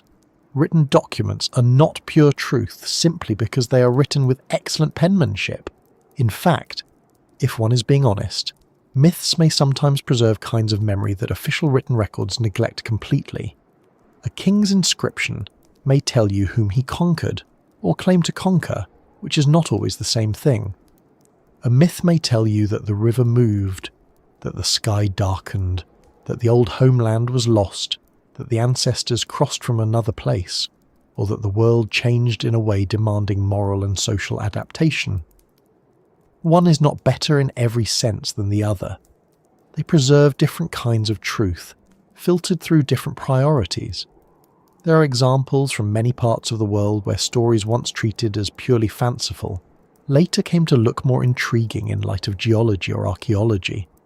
Traditions surrounding ancient eruptions, earthquake zones, or unusual landforms can sometimes preserve a sense of past events, even if transformed into the language of spirits, gods, or cosmic struggle.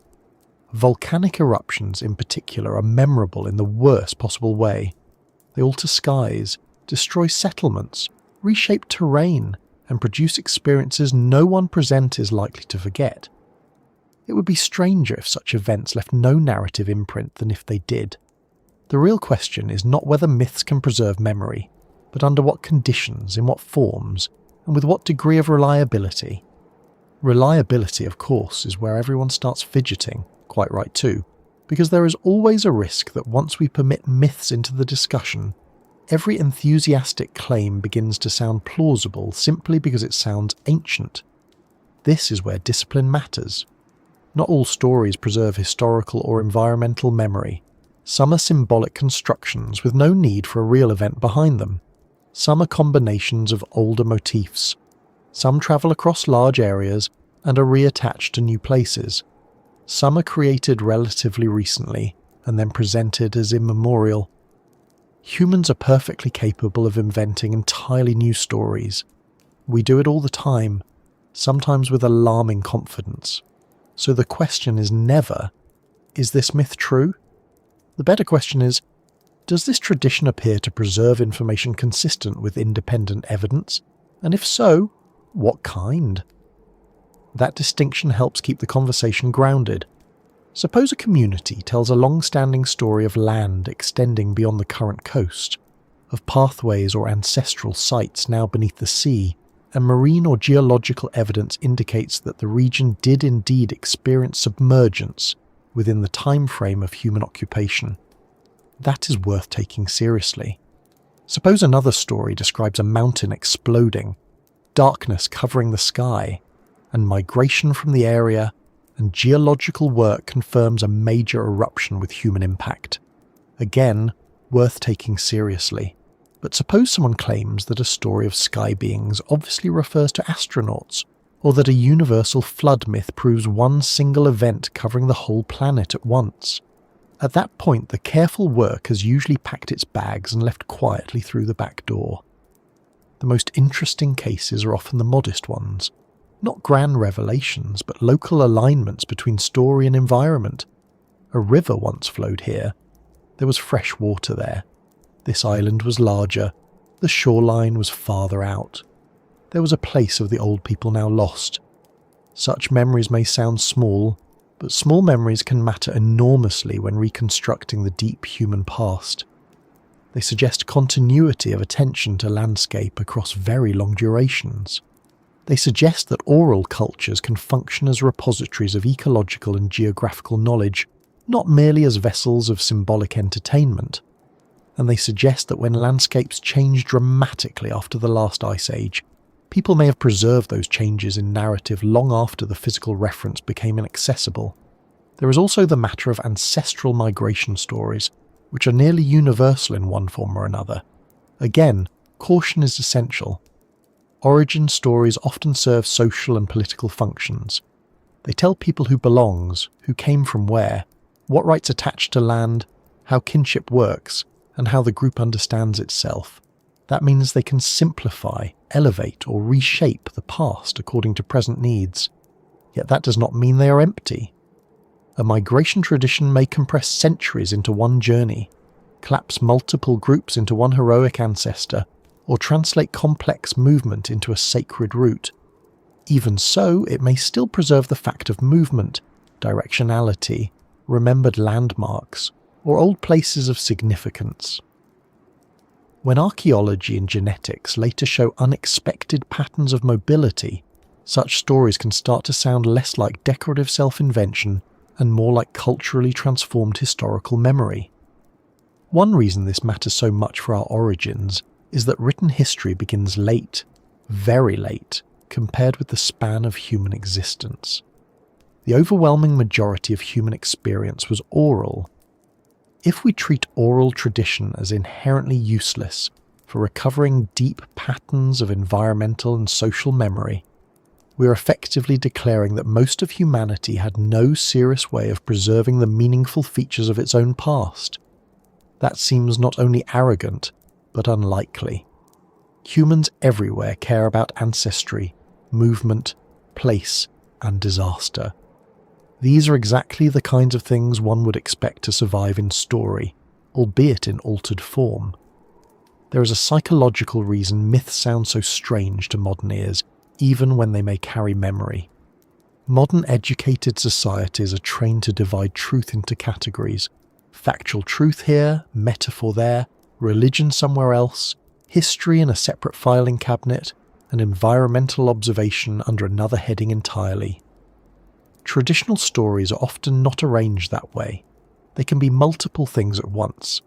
A flood can be a real remembered flood, a moral lesson, a sacred reset, a cosmological statement, and a territorial marker all together. We find that untidy because we like our shelves labelled.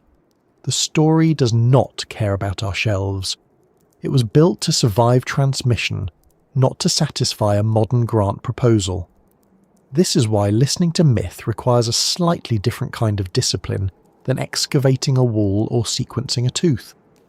One has to respect the story as a cultural form without flattening it into data.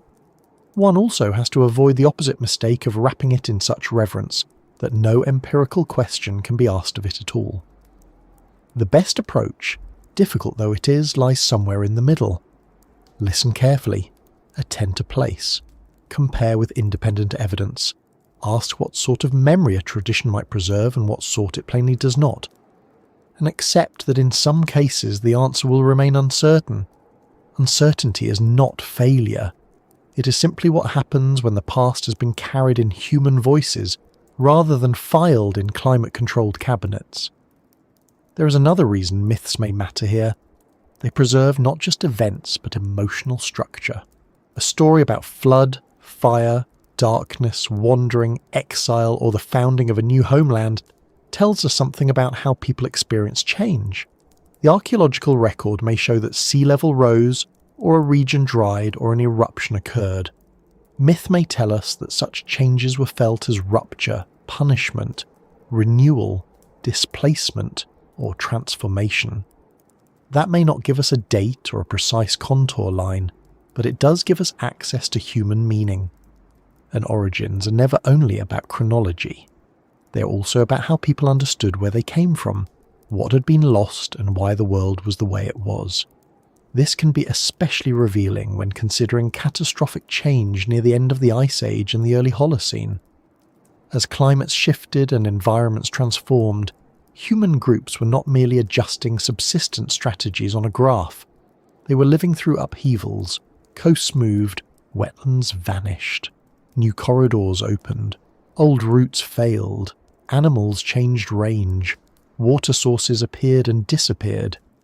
In such conditions, the stories a people told about the world would almost certainly change as well. Some stories would explain new dangers, some would preserve old places, some would teach resilience, some would cast environmental change in moral or sacred terms, because that is how communities make unbearable transformation livable. The deeper one thinks about this, the less surprising it becomes that myths sometimes sound like memories. What would be surprising is the opposite.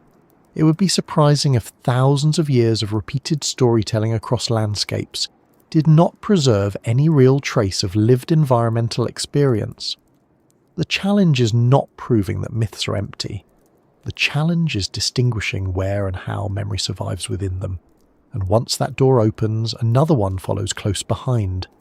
If myths can preserve traces of drowned lands, migrations, eruptions, droughts, and transformed worlds, then they may also hint at a deeper truth that archaeology and geology are uncovering from another direction. The human past may have been punctuated more often than we like to imagine by disruption, severe enough to erase settlements, sever continuity, and force survivors to begin again with only a part of what came before. In that case, stories of destruction and renewal may not merely decorate the human imagination. They may be among the cultural shadows cast by repeated resets. One of the strangest things about the story of human origins is that the deeper the science goes, the more delicate it becomes. From a distance, reconstruction of the past can look wonderfully solid. There are fossils in glass cases, timelines on museum walls, maps with arrows sweeping across continents, confident documentary voices informing you that this happened here, then that happened there, and eventually everyone ended up inventing either agriculture or paperwork, depending on how generous the narrator is feeling. It all gives the impression of a completed puzzle, but if you step closer, the edges start to tremble. Because the science of reconstructing the past is not built on full landscapes, full records, and tidy explanations. It is built on fragments, absences, damaged traces, difficult methods, competing interpretations, and the uncomfortable fact that the evidence we most want is often the evidence that has vanished. This does not make the science weak. In many ways, it makes it remarkable. The real wonder is not that it occasionally changes its mind. The wonder is that from so little, it can infer so much. Give a skilled team a few teeth, some pollen, a layer of ash, stone tools, and a patch of stained soil, and before long they may be telling you about diet, movement, climate, chronology, burial practice, mobility, seasonal use of the site, and whether this particular group of ancient humans preferred one kind of raw material over another. That is not guesswork in the careless sense. It is disciplined inference. But inference, however disciplined, is still vulnerable. It depends on context. It depends on preservation. It depends on method. And when any one of those becomes unstable, the whole story can shift in surprisingly large ways. This is one reason public discussions of the deep past often become slightly distorted. People tend to hear scientific conclusions as though they were carved into stone. Then, when a date changes, a classification is revised, or an old model is replaced, they assume science is confused, unreliable, or involved in some grand plot to keep changing the answer out of spite. In reality, revision is exactly what one should expect in a field working with incomplete evidence and improving tools. The past is not changing. Our angle on it is. And sometimes the angle changes a great deal when a better method comes along and politely informs a century of scholarship that it may have been a bit too confident. Consider dating, which sounds straightforward until one actually looks at how it works. People love dates. They love the comfort of a number. If you say a site is around 12,000 years old, everyone nods as though the matter has been settled with the firmness of a train timetable. But dates are not divine gifts descending neatly onto excavation forms. They come through methods, and methods have assumptions, limits, contamination risks, calibration issues, and margins of error. Radiocarbon dating, for example, transformed archaeology, but it measures the decay of carbon in formerly living material, not the age of a civilization in some broad dramatic sense. It dates a particular organic sample. That sample must be securely associated with the human activity in question. It must not have been disturbed. It must not be contaminated. It must then be calibrated against known fluctuations in atmospheric carbon. If one of those pieces slips, the story built on the date may slip with it. That does not mean radiocarbon dating is unreliable. It means it must be used carefully, interpreted carefully, and connected carefully to context. A bit of charcoal in a layer may date the burning of wood older than the activity around it. A shell may be affected by reservoir effects. Intrusive material may end up in older sediment. Burrows, roots, erosion, and water movement can rearrange deposits in ways ancient people never intended and modern archaeologists deeply resent. A site is not a neat layer cake waiting to be sliced with confidence. More often, it is a trifle someone has carried across a field in bad weather. Other dating methods come with their own strengths and difficulties.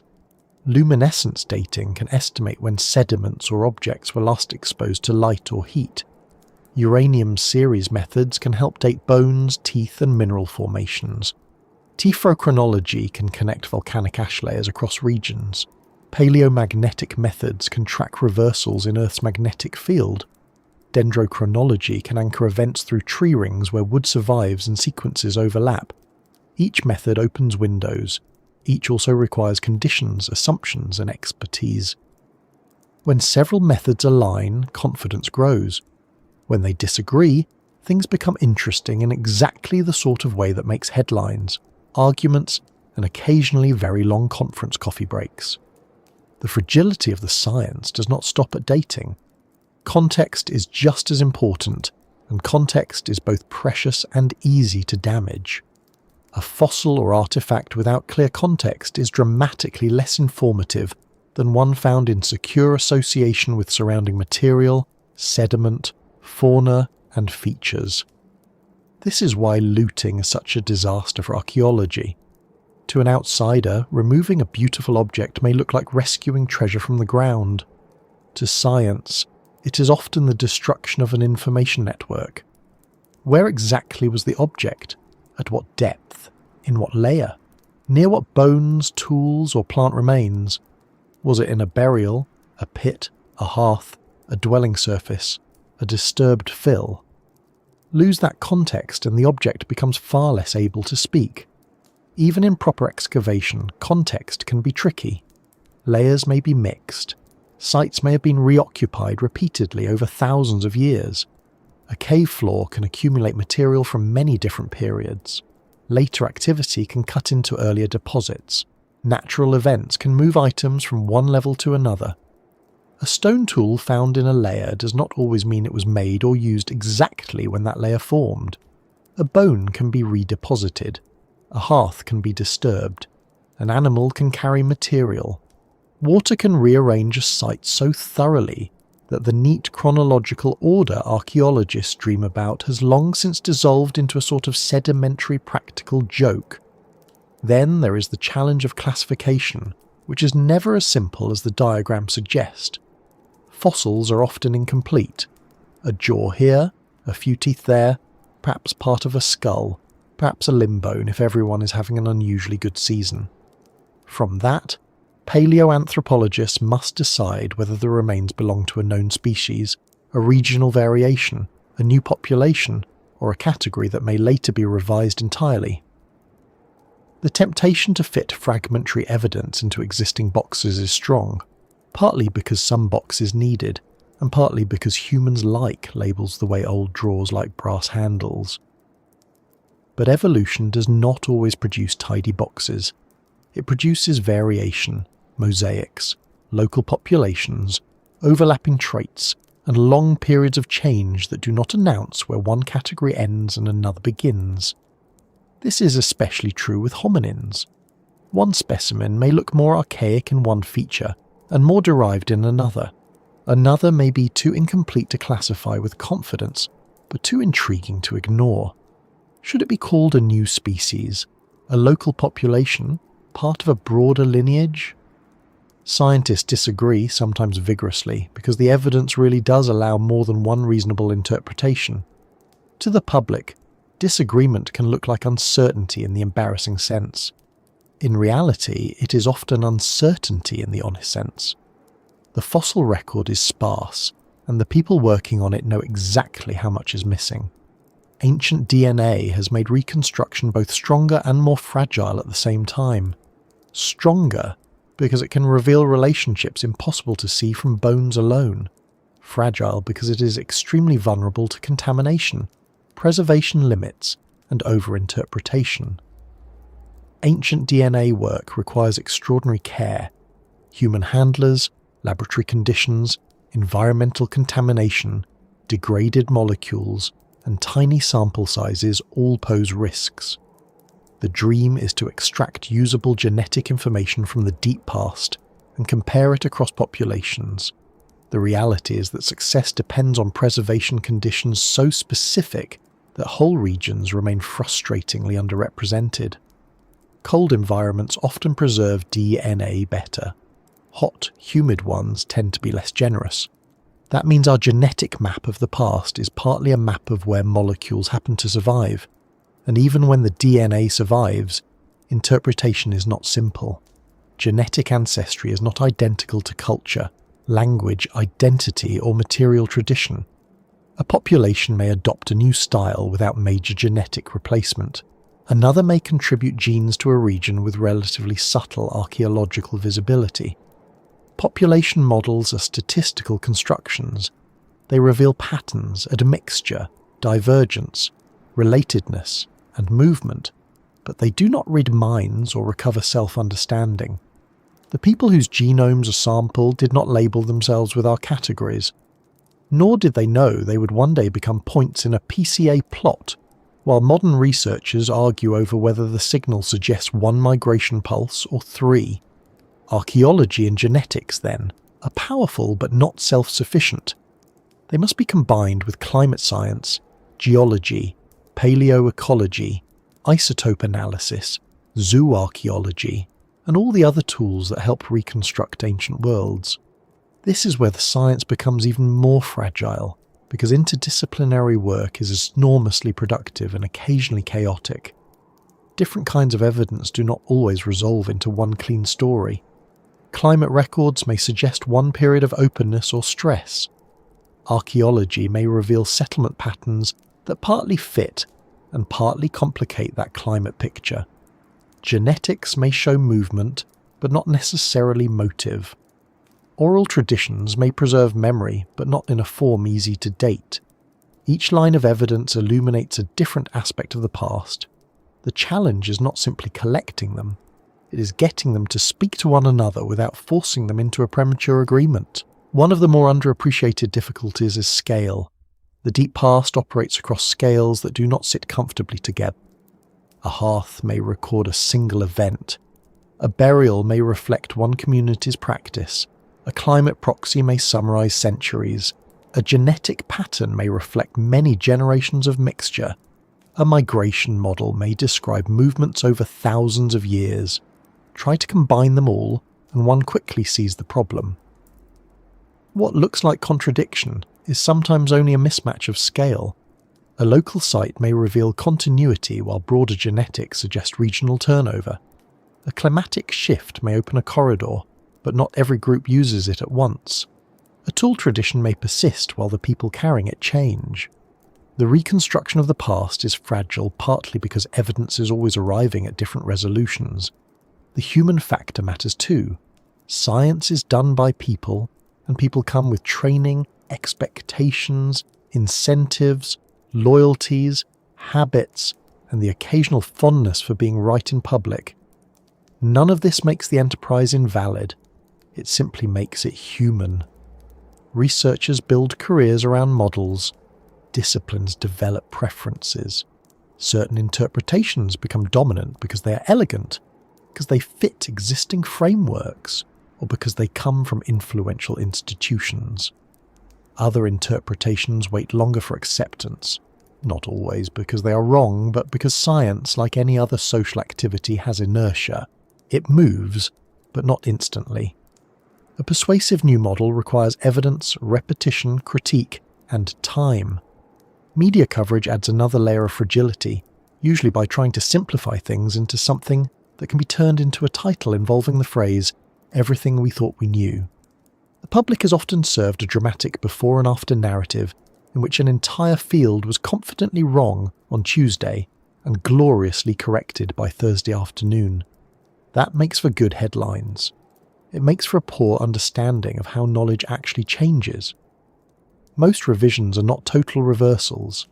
They are refinements, expansions, regional corrections, or serious complications to a previously useful but incomplete model.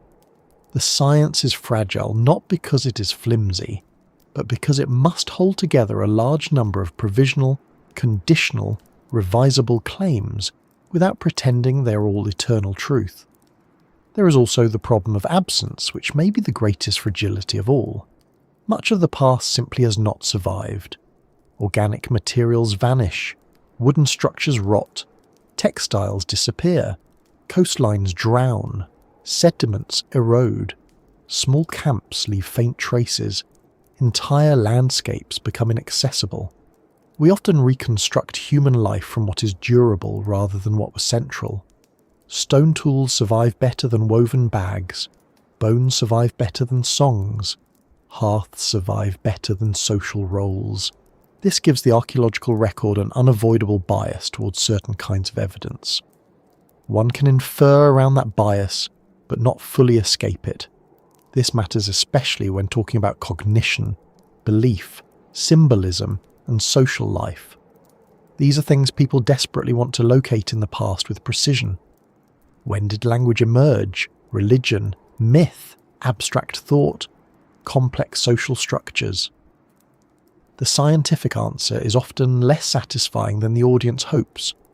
We infer such things indirectly, through burials, pigments, ornamentation, spatial organisation, long-distance exchange, standardisation, cooperative construction, and repeated symbolic motifs.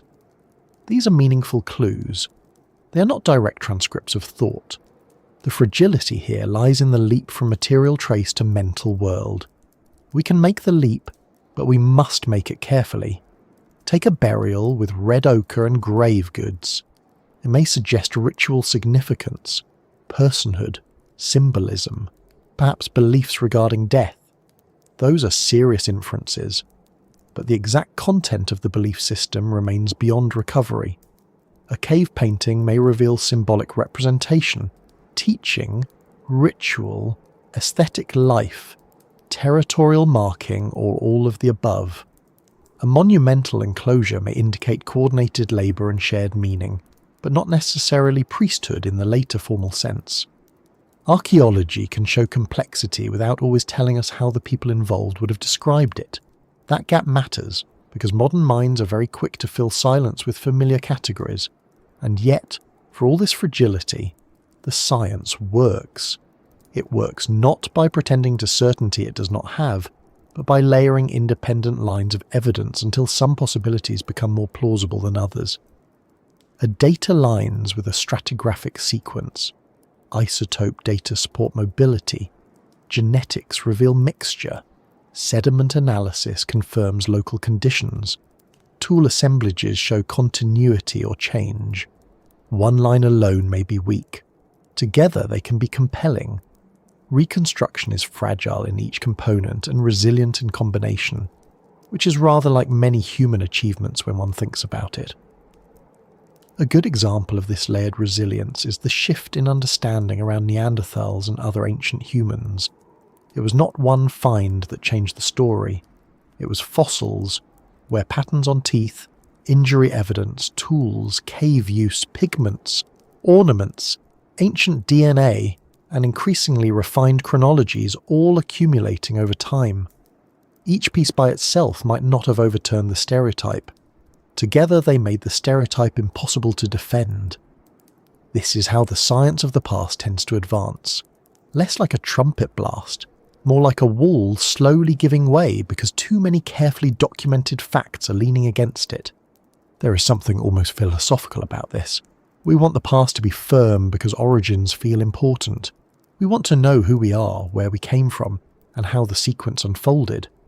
But the science that serves those desires can only operate by acknowledging uncertainty. It must say, this is our best reconstruction for now. It must allow for new data. It must tolerate incomplete answers.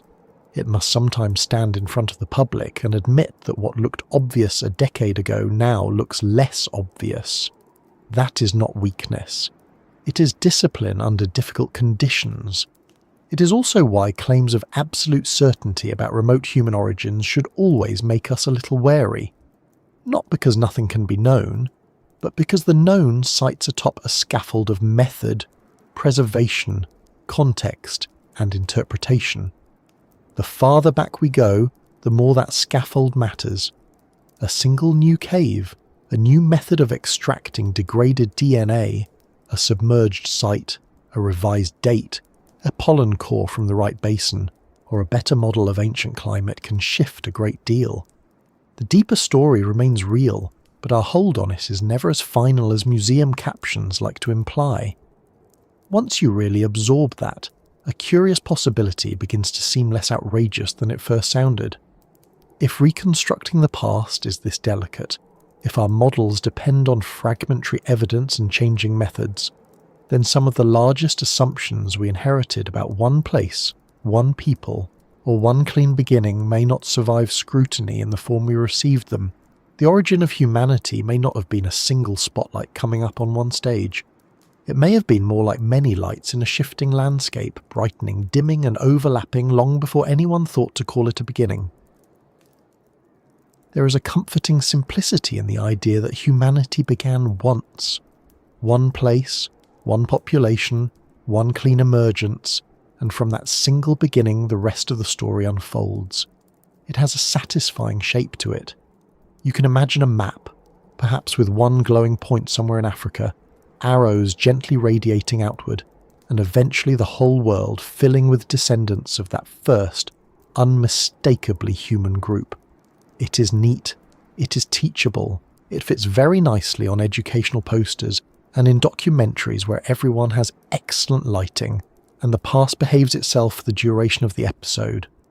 The difficulty, as we have been discovering, is that the real past rarely behaves with such courtesy. The deeper the evidence becomes, the more awkwardly the old simplicity starts to sit. Not because the broad picture is wrong in every respect. There is still very strong evidence that our species, Homo sapiens, has its deepest roots in Africa. That remains one of the central foundations of modern paleoanthropology. But the question becomes more subtle, and also much more interesting, when we stop asking where humanity began, as though it were one clean instant, and start asking what exactly we mean by began. Do we mean the first appearance of our species as a biological population? The first emergence of recognisably modern anatomy? The first appearance of symbolic behaviour, long-distance exchange or complex social thought? The first time different human groups came together in a way that produced what we would later call us? And once those questions are separated, the tidy single beginning begins to look more like a stack of different beginnings, all slightly out of step with one another. That is where the unsettling possibility enters. What if humanity, in the meaningful sense, did not begin once in one simple event? What if it emerged more than once, or rather, in more than one place, through more than one population, with different traits appearing at different times and later blending together? Not separate human creations in the dramatic mythical sense, and not entirely independent origins of our species springing up all over the map like mushrooms after rain. That would be too easy, and the evidence does not support that kind of free-for-all. But a more distributed origin, a braided emergence, a repeated assembly of what we later identify as human modernity, that is a much more serious possibility. The problem begins with our habit of imagining species boundaries as clean and decisive. We like the idea that at some particular point there was a not quite human population, and then suddenly, or at least recognisably, there was a fully modern one.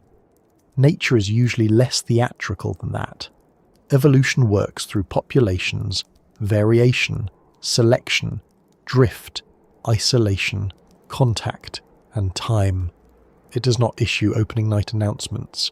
A new species does not appear one morning, stretch a little and say, "Well then, I suppose I am Homo sapiens now." Instead, traits accumulate unevenly across populations. Faces change, skulls change, behaviour shifts, populations separate and reconnect. Some features that later seem defining may appear early in one group and later in another. The thing we call a species is often the product of many generations of gradual difference, not one dramatic threshold. This makes the origin of Homo sapiens difficult to pin down in the way people often want. Fossils from Africa show a range of traits across time and region. Some early specimens look quite modern in some respects and more archaic in others. One skull may have a face that seems recognisably like ours, while the brain case retains older proportions. Another may show a different blend. If we insist on asking which fossil is the first real human, we may be asking the wrong question. It may be more accurate to say that the package of features we associate with our species assembled over time, across several populations, in different ecological settings, and that these populations were not necessarily isolated from one another in any simple way. That is one of the reasons the idea of a Pan-African origin has become so important in recent discussions, instead of imagining one tiny birthplace producing all modern humans in a single local burst. Some researchers suggest that our species emerged across a structured network of populations distributed through different parts of Africa. These groups may have been separated at times by deserts, forests, rivers, climate shifts, and distance, then reconnected during wetter or more favourable periods. They would have exchanged genes, ideas, and adaptive traits over long timescales. In such a model, no single region alone contains the whole secret of our beginnings. Humanity, as a biological and behavioural pattern, would have been assembled through interaction among multiple populations, rather than born complete in one isolated cradle. There is something almost embarrassingly fitting about that. Humans are social, mobile, and inclined toward mixture. Why should the origin of our species have been the one moment in our history that behaved with complete neatness and stayed in one place? A distributed emergence is less tidy, but it feels more like the kind of process evolution would actually produce. It also explains why fossils from different parts of Africa can each seem important without any one specimen carrying the full burden of being the first proper human. Some may preserve early modern facial features, others may show developments in cranial shape, others may be associated with signs of symbolic behaviour or tool innovation. The old wish for one beginning gives way to a more complex picture in which humanity, in the full sense, comes into focus gradually through population structure and contact.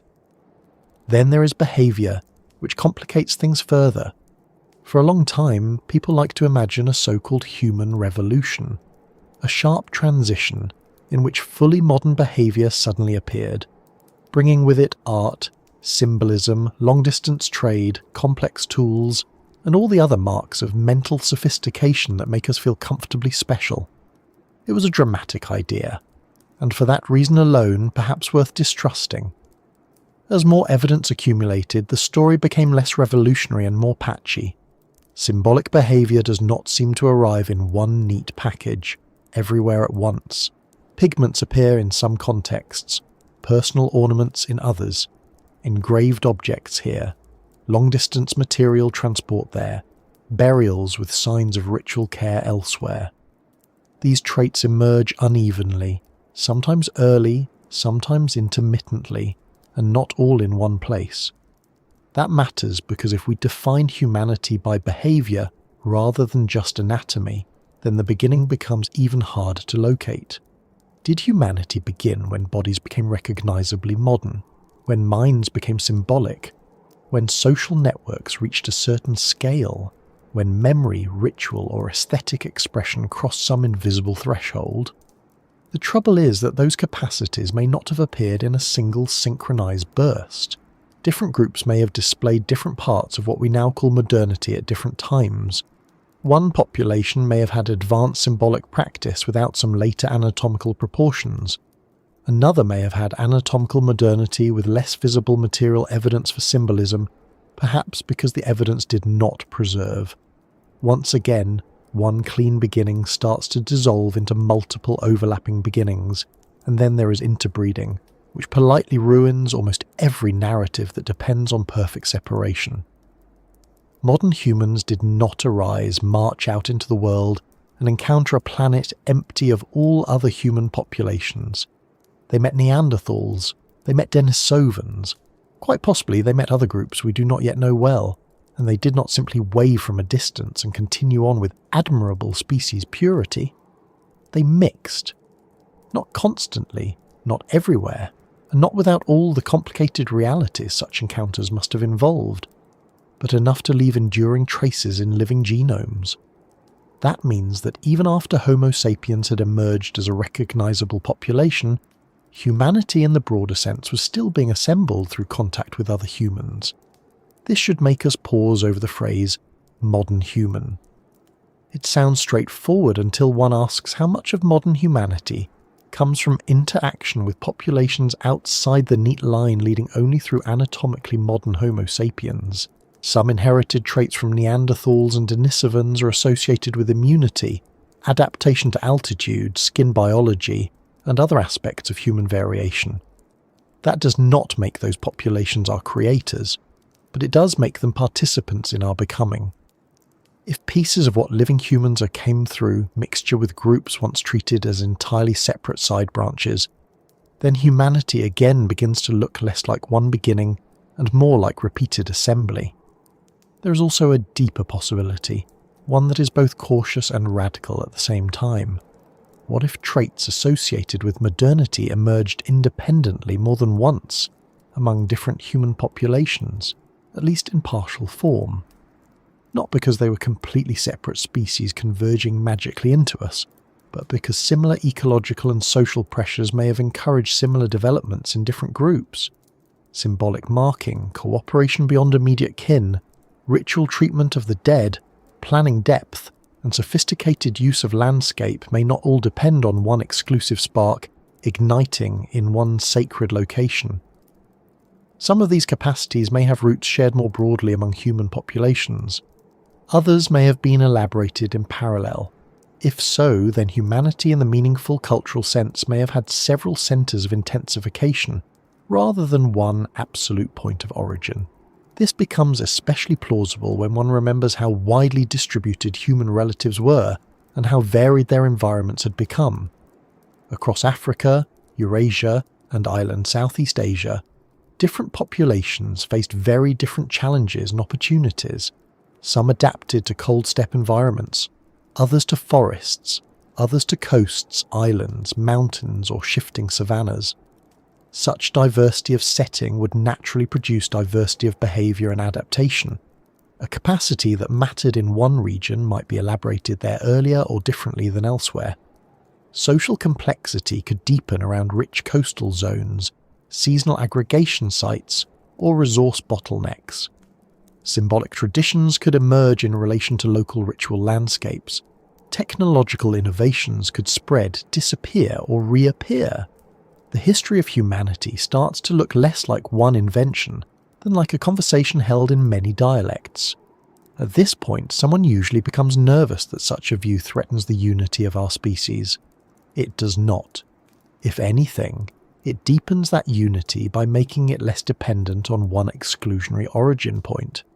Humanity can still be one species, one broad family, even if that family was assembled through structured populations and repeated interaction, rather than one singular event. In fact, the evidence increasingly suggests that unity came through connection, not isolation. Wet periods opened corridors, groups moved, intermarried, shared technologies, carried stories, adapted to each other as well as to climate. The human story may have been unified not because it began as one small, perfectly sealed group, but because populations kept rejoining often enough to remain part of the same larger becoming. There is a curious irony here. Older accounts sometimes imagine the first true humans as a pure central population from which others descended. Newer evidence suggests something much more untidy and much more familiar, a species emerging from diversity, regional variation, and repeated contact. In other words, the deeper past begins to resemble the later human world rather more than expected. People moved, people mixed, people maintained local identity and broader connection at the same time. One is tempted to say that humanity began not despite this messiness, but through it. Even the phrase out of Africa becomes richer and more complicated under this light. It remains a powerful and well-supported framework, but it should not be understood as a simple arrow leaving one tiny source and replacing everything in its path. Rather, it may involve multiple dispersals, partial failures, returns, regional survivals, and later pulses interacting with populations already outside Africa. Some early movements may have left little or no lasting trace. Others may have contributed indirectly. Some may have been absorbed. The world beyond Africa was not a blank canvas, nor for that matter was Africa itself a single undifferentiated homeland. It was a continent of ecologies, barriers, corridors, and populations whose internal history may be nearly as complicated as what happened after some groups moved outward, then there is the possibility that humanity, in the sense of lived identity, may have begun repeatedly within each generation anyway. This sounds philosophical, and perhaps it is, but it has scientific relevance. A child is not born with all the full content of human culture already installed like a very ambitious operating system. Humanity must be taught, repeated, embodied, and renewed. Language, ritual, memory, kinship, tool use, moral expectations, landscape knowledge, all these are inherited socially as much as biologically. So even if our species arose once in the biological sense, humanity as a lived condition has always been recreated again and again in every community, every family line, every migration, every rebuilding after loss. The deeper we go into origins, the more the biological and cultural stories overlap without ever fully becoming the same thing. This may help explain why there is such persistent unease around the question. We want one beginning because one beginning feels stable. It gives us something like a birthplace. But if humanity emerged through multiple populations, partial traits, repeated connections, and ongoing cultural renewal, then our origin is less like a birth certificate and more like a long formation. That can feel slippery, even disappointing, if one had hoped for a dramatic first moment. Yet it may be truer to the evidence and certainly truer to evolution. Complex things often emerge this way, not all at once, but through distributed assembly. One might even say that the search for one definitive beginning reflects a rather modern taste for singularity. We like founding dates. We like opening ceremonies. We like to know when the thing officially started. Nature is not especially interested in official starts. Rivers do not begin with a signpost announcing that this is now a river. Languages do not wake up one morning fully formed. And humanity, in all likelihood, did not begin with a single clean scene either. It gathered itself. It spread through bodies and behaviours. It formed in mosaics. It was refined through contact. It survived in multiple populations before later histories narrowed our imagination of what once existed. There is another consequence of all this. If humanity did begin more than once in the sense of repeated emergence across populations and places, then loss becomes just as important as origin. Some experiments in being human flourished and vanished. Some symbolic worlds may have been created and lost. Some lines of ancestry contributed only faintly to the present. Some populations carried adaptations or social structures that later disappeared. The modern human world is not the total record of what humanity has been. It is what survived. That is a very different and more humbling thought. It means our existence is not simply the unfolding of the best version of humanity, but the residue of many interactions, extinctions, mixtures, and chances. And once you let that thought settle for a moment, another one follows.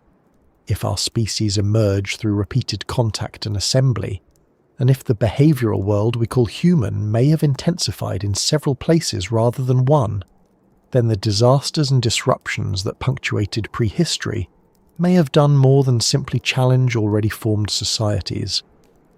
They may have erased entire versions of what humanity had once been, leaving only fragments, echoes, and survivors to begin again under altered skies. There is a persistent habit in the way we imagine the human past. We picture progress as something steady, slow perhaps, sometimes uneven, but basically cumulative. One generation learns a little, the next keeps it, adds to it, and hands the improved version onward. Villages become towns, towns become cities, ideas accumulate, tools improve, memory deepens, and civilization, in this comfortable view, rises like bread in a well-behaved oven. It is an appealing picture, partly because it allows us to feel that the road behind us was leading somewhere, and partly because it suggests that once humanity learned something important, it mostly stayed learned. The problem is that real history, especially prehistory, may have been interrupted far more often than this story allows. not interrupted in the mild sense of a bad harvest or a local war, but in the harsher sense of climatic shock, flood, drought, eruption, ecological collapse, regional depopulation, migration, fragmentation, and the sudden failure of the ordinary conditions that make knowledge easy to preserve. In such moments, a society does not simply lose comfort, it can lose continuity, and continuity is far more fragile than we like to think. A technique survives only if enough people still practice it. A story survives only if enough people keep telling it. A ritual survives only if the places, materials, and social structures that sustain it remain intact. Once catastrophe enters, all of that can begin to come apart surprisingly fast. This is why the phrase reset is useful, though it must be handled carefully. It does not necessarily mean that all human knowledge was wiped away in one giant dramatic event, while thunder boomed and some narrator became very excited. More often it means something subtler and in many ways more realistic. A region experiences enough environmental or social disruption that previous patterns of life become impossible to maintain. Settlements are abandoned, trade routes fail, specialist knowledge is lost because the specialists die, disperse, or no longer have the resources to do what they once did. Memory shrinks to what is essential. A culture that may have been developing in one direction is forced into another. Later people inherit fragments rather than wholes. That kind of reset may have happened many times in deep history, and if it did, then our tendency to imagine a simple upward curve of human development becomes very hard to defend.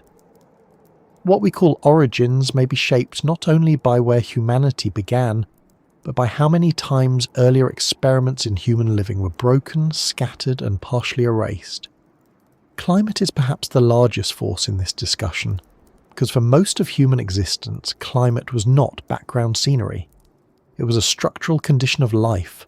A shift in rainfall, seasonality, temperature, vegetation, coastlines, or animal distribution could alter everything from mobility to diet, from settlement to ritual, from kinship obligations to conflict. During the late Pleistocene and early Holocene especially, humans lived through a world in motion. Ice sheets retreated, sea levels rose, river systems changed, grasslands spread, then shrank. Fertile corridors opened and closed, lakes expanded and vanished. This was not a stable platform upon which an orderly march towards civilization took place. It was a moving landscape that repeatedly asked human groups to adapt or disappear.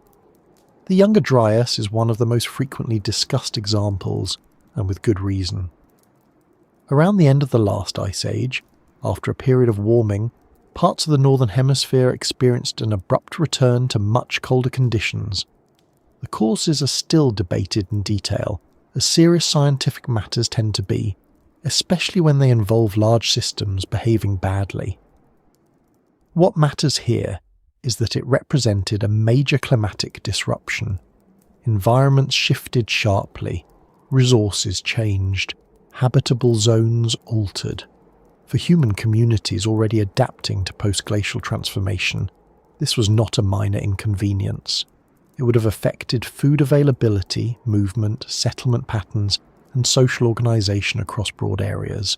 Now one must resist the temptation to turn every large climatic event into a universal civilization destroyer of the more theatrical sort. That is not what the evidence supports. Different regions were affected differently. Some groups adapted, others moved. Some intensified certain practices. Some likely suffered severely. But the broader point stands. If a climatic swing of this scale occurs while human societies are experimenting with new forms of settlement, resource management, ritual aggregation, or early cultivation, then it can interrupt trajectories we later treat as inevitable. A society beginning to settle more permanently may be pushed back into mobility. A productive region may become unreliable. Social ties may stretch under pressure. New forms of cooperation may arise, but old ones may break. This is one reason catastrophe need not only destroy, it can also reorganize. Hardship can force innovation, concentration, migration, and social change. Yet even when something new emerges from disruption, continuity may still be broken. The post-catastrophe world is not simply the pre-catastrophe world with an added lesson. It is a different arrangement of people, resources, memory, and possibility. Later archaeologists may see continuity in some tools, some symbols, some sites. But under the surface a great deal may have been lost. Sea level rise after the last ice age presents another kind of reset, less sudden in many places but relentless on a human timescale. As the great ice sheets melted, coastlines moved inland, sometimes gradually, sometimes in pulses, sometimes accompanied by regional flooding, erosion, and ecological change. For communities living on coastal plains, estuaries, river mouths, and continental shelves, this would not have been an abstract geological trend. It would have been lived experience. Campsites vanished, shorelines retreated, freshwater sources were altered, fishing grounds changed, paths and gathering places were lost. The dead may have been left behind as the land itself disappeared. Entire landscapes that had structured identity and memory could become unreachable. It is difficult to overstate how disruptive that can be. We tend to imagine migration as people choosing a new location and carrying their culture with them intact, like a family moving house with perhaps too many boxes and one regrettable lamp. Real displacement is harsher than that. When people lose a homeland to water, they lose more than physical ground. They lose orientation, sacred geography, stored knowledge attached to place, and the ordinary routes through which generations learned how to live. Some knowledge can travel, some cannot. A fishing tradition tied to a drowned estuary does not transfer neatly to an inland plain.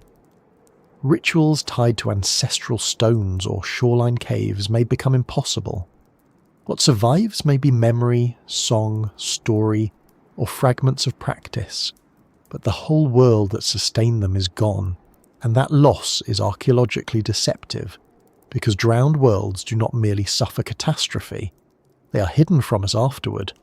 A coastal culture repeatedly displaced by rising seas may leave far less accessible evidence than a later inland settlement built on higher ground.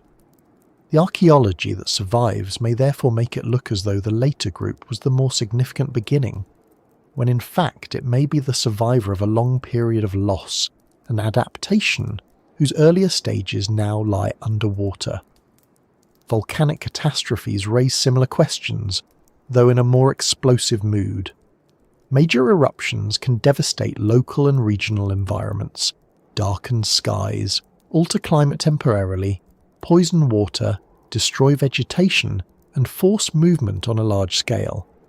The Toba eruption, which occurred roughly 74,000 years ago in what is now Indonesia, has long attracted enormous attention because it was one of the largest eruptions in the Quaternary. For a while there was strong enthusiasm for the idea that it nearly wiped out humanity, creating a severe population bottleneck from which all later humans descended. That scenario in its starkest form has become less secure as more evidence has accumulated. Human populations appear to have been more resilient and regionally varied in their response than the most dramatic versions allowed. Still, even if Toba did not reduce humanity to one anxious family in a cave staring at ash, it remains a reminder of scale. Large eruptions can create regional or wider disruptions serious enough to reshape populations and pathways of survival. And Toba is only one example. Smaller but still devastating eruptions throughout prehistory could have erased settlements, forced migration, severed networks, and turned habitable zones into dangerous ground. The effect of such events would depend on where people lived, how mobile they were, what fallback strategies they possessed, and whether neighbouring populations could absorb them. But one does not need a species-wide apocalypse for catastrophe to matter profoundly. A regional reset can be enough to break continuity in a way the later record barely captures. Then there are droughts, which have a quieter reputation than floods and eruptions, though they can be every bit as brutal. Water scarcity changes everything. It changes where people can live, how animals move, what plants survive, how far groups travel, and how often they come into conflict. Repeated or extended drought can empty landscapes, fragment communities, force technological changes, and favour entirely different social arrangements than those that existed under wetter conditions. Regions that once supported dense occupation can become impossible. Ritual centres can be abandoned. Trade and seasonal aggregation can collapse. Knowledge associated with older ecological conditions can become useless in the new reality, which is a deeply efficient way for a culture to lose part of itself without any invader needing to lift a finger. The greening and drying cycles of the Sahara are instructive here. During wetter periods, large areas were habitable, with lakes, grasslands, animals, and human communities distributed across what is now a vast arid zone. When aridity returned, those worlds did not simply adjust a little. They were transformed. People moved. Populations compressed into refugia or shifted into other regions. Ways of life tied to lakes, pastures, and routes across open grassland became unsustainable. That is a reset. Not because all humanity forgot everything at once, but because one whole environmental matrix of human life closed down. The archaeology of what came before becomes hard to recover, and later, distributions can make the earlier connectivity difficult to imagine. Storms, tsunamis, glacial lake outbursts, and abrupt regional floods deserve mention too.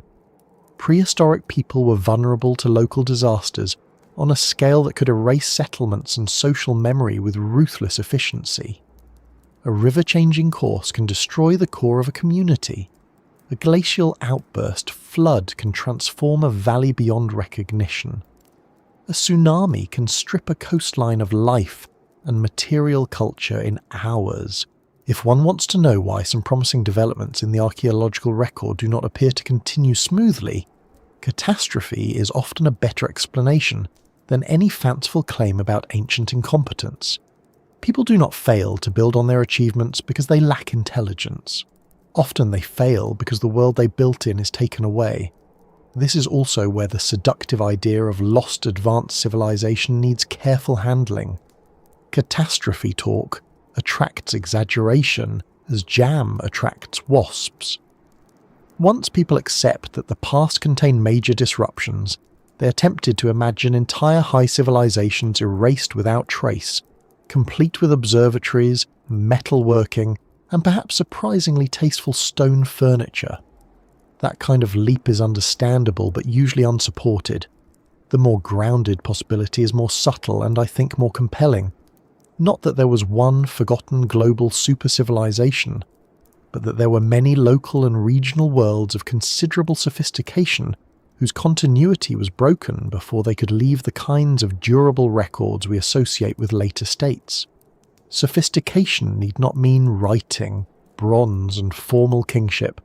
It can mean deep environmental knowledge, ritual complexity, seasonal aggregation, long-distance exchange, architecture in perishable materials, social hierarchies not yet formalized in palaces, and oral traditions capable of preserving meaning across many generations. Such societies could be highly organized and still remain archaeologically vulnerable. Let one or two severe climatic or hydrological shocks strike those systems, followed by migration and dispersal, and much of what they knew may survive only in fragments, transformed customs, or stories whose original referents are gone. That is perhaps the most important point here. Catastrophe does not need to erase all people to erase a world. It only needs to break enough of the links that carry continuity. A ritual specialist dies without apprentices. A route can no longer be travelled. A ceremonial centre floods. A crop or seasonal resource fails for too many years. Communities split and do not reunite. Children grow up in a different ecology from their parents and inherit only what still works. Within a few generations, an entire way of organising reality can be reduced to memory, symbol, or a tale about what the ancestors once knew. Later descendants may still be fully human, fully intelligent, fully capable. They are not degraded. They are simply beginning again from a narrower surviving base. This may help explain why some archaeological sequences seem to show bursts of complexity followed by simplification, dispersal, or long pauses. The old story of progress had trouble with such patterns. It preferred a rising line. But real societies can become less materially complex under pressure while remaining cognitively and socially rich. Mobile life may replace settlement not because people forgot how to settle, but because mobility again became the safer strategy. Monument building may cease not because the symbolism vanished, but because the labour system supporting it collapsed. Trade objects may disappear because routes broke, not because curiosity ended. In that sense, catastrophe can flatten the visible record without flattening human capacity. There is a curious emotional consequence to taking this seriously. It makes the modern world feel less like the inevitable culmination of history, and more like one surviving branch in a landscape of many interrupted attempts. We tend to assume that whatever did not continue was somehow inferior, incomplete, or merely transitional. But catastrophe does not select only the best. It selects the luckiest, the most adaptable under a particular condition, the most mobile, the best placed geographically, or simply those not standing in the wrong valley when the water came through. Survival is not a clean moral ranking. It is contingency wearing a very stern face. This is where myths and memories of destruction begin to sound different as well.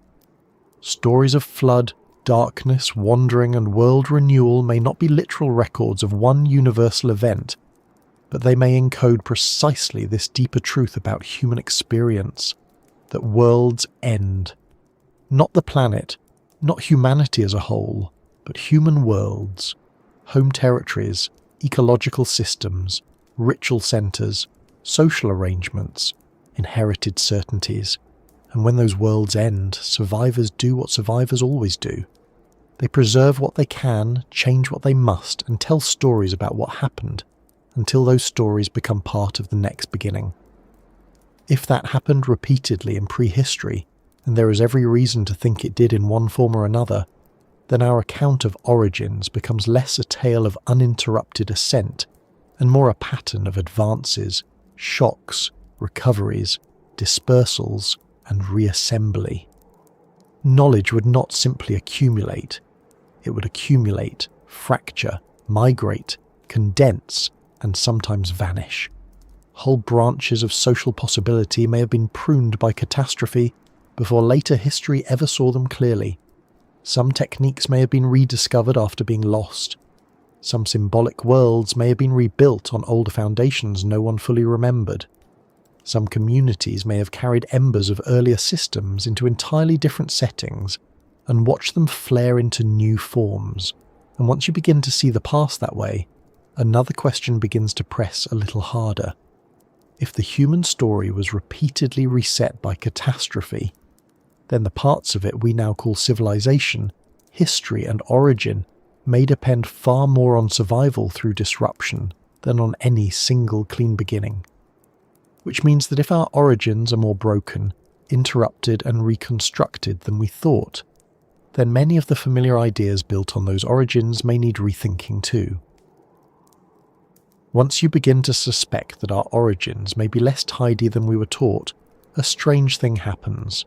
The question stops being only about the past. It starts reaching forward into the present and tugging on all sorts of things that seemed, until then, comfortably settled. Because origin stories do more than explain where we came from. They quietly shape how we think about intelligence, identity, progress, civilization, belonging, memory, and even what kind of species we imagine ourselves to be. If the beginning changes, the whole structure built on that beginning can shift a little, sometimes a lot. That is why debates about origins are never just technical.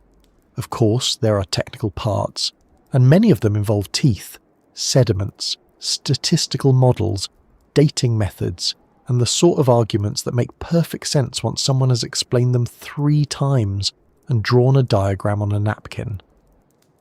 But beneath the technical level sits something larger. Every culture, every society, and every era tells itself a story about how humans began and what that beginning means. Sometimes the story is religious, sometimes national, sometimes scientific. Often it is a mixture of all three, with each part pretending not to notice the others in the room. However it is framed, the story tends to carry moral weight.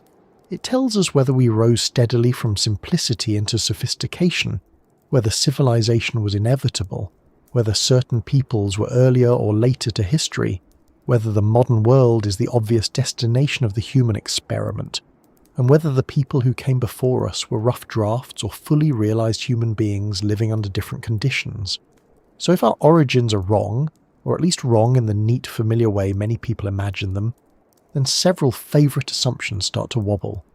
The first is the idea of progress as a straight line. This may be the biggest one. Modern societies, especially industrial ones, are very fond of the upward curve. We like charts that move in one direction. We like the feeling that history has been climbing toward us, and that we are standing on the latest and therefore highest step. This habit affects how people think about everything from technology to morality to architecture. It also affects how they imagine the deep past. Early humans are placed at the beginning of a ladder. Hunter-gatherers become an opening act. Farming is the next rung. Cities come after that. Writing, states, science, and modernity follow. The whole arrangement has a satisfying shape, not unlike a school staircase built by someone with a strong belief in order. The trouble is that if our origins were distributed, interrupted, mixed, regionally varied, and repeatedly reshaped by catastrophe, then progress begins to look less like a ladder and more like a very complicated landscape. In one place, social complexity may intensify early. In another, mobility may remain the better strategy for thousands of years. One group may develop symbolic systems of great richness without cities. Another may build monuments before full agriculture. A third may lose continuity through environmental disruption and reorganize under entirely different conditions. Under that view, no single path represents the path. Humanity did not all queue politely for civilization. Different populations tried different ways of living, and some of those ways left fewer durable traces than others. That matters because the old straight-line model is often smuggled in judgments about worth. Settled life appears more advanced than mobile life.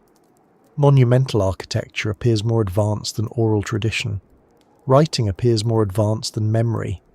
Dense administration appears more advanced than ecological flexibility. Once those judgments are built into the origin story, later inequalities start to look natural. Some people get described as being closer to the beginning, others closer to the supposed peak. That is not just bad history. It has often been bad politics, bad anthropology, and bad manners dressed as confidence. If the origin story changes, then the ranking system weakens. A mobile foraging society may no longer look like a relic of humanity's childhood. It may look like one durable and highly intelligent adaptation among several. A monumentalist culture may no longer look unfinished. It may look like a society whose complexity was expressed in memory, ritual, kinship, and landscape knowledge rather than stone. Once that shift happens, the old equation between visible material bulk and human sophistication starts to lose its grip. This leads to a second change. Our understanding of intelligence itself becomes less arrogant.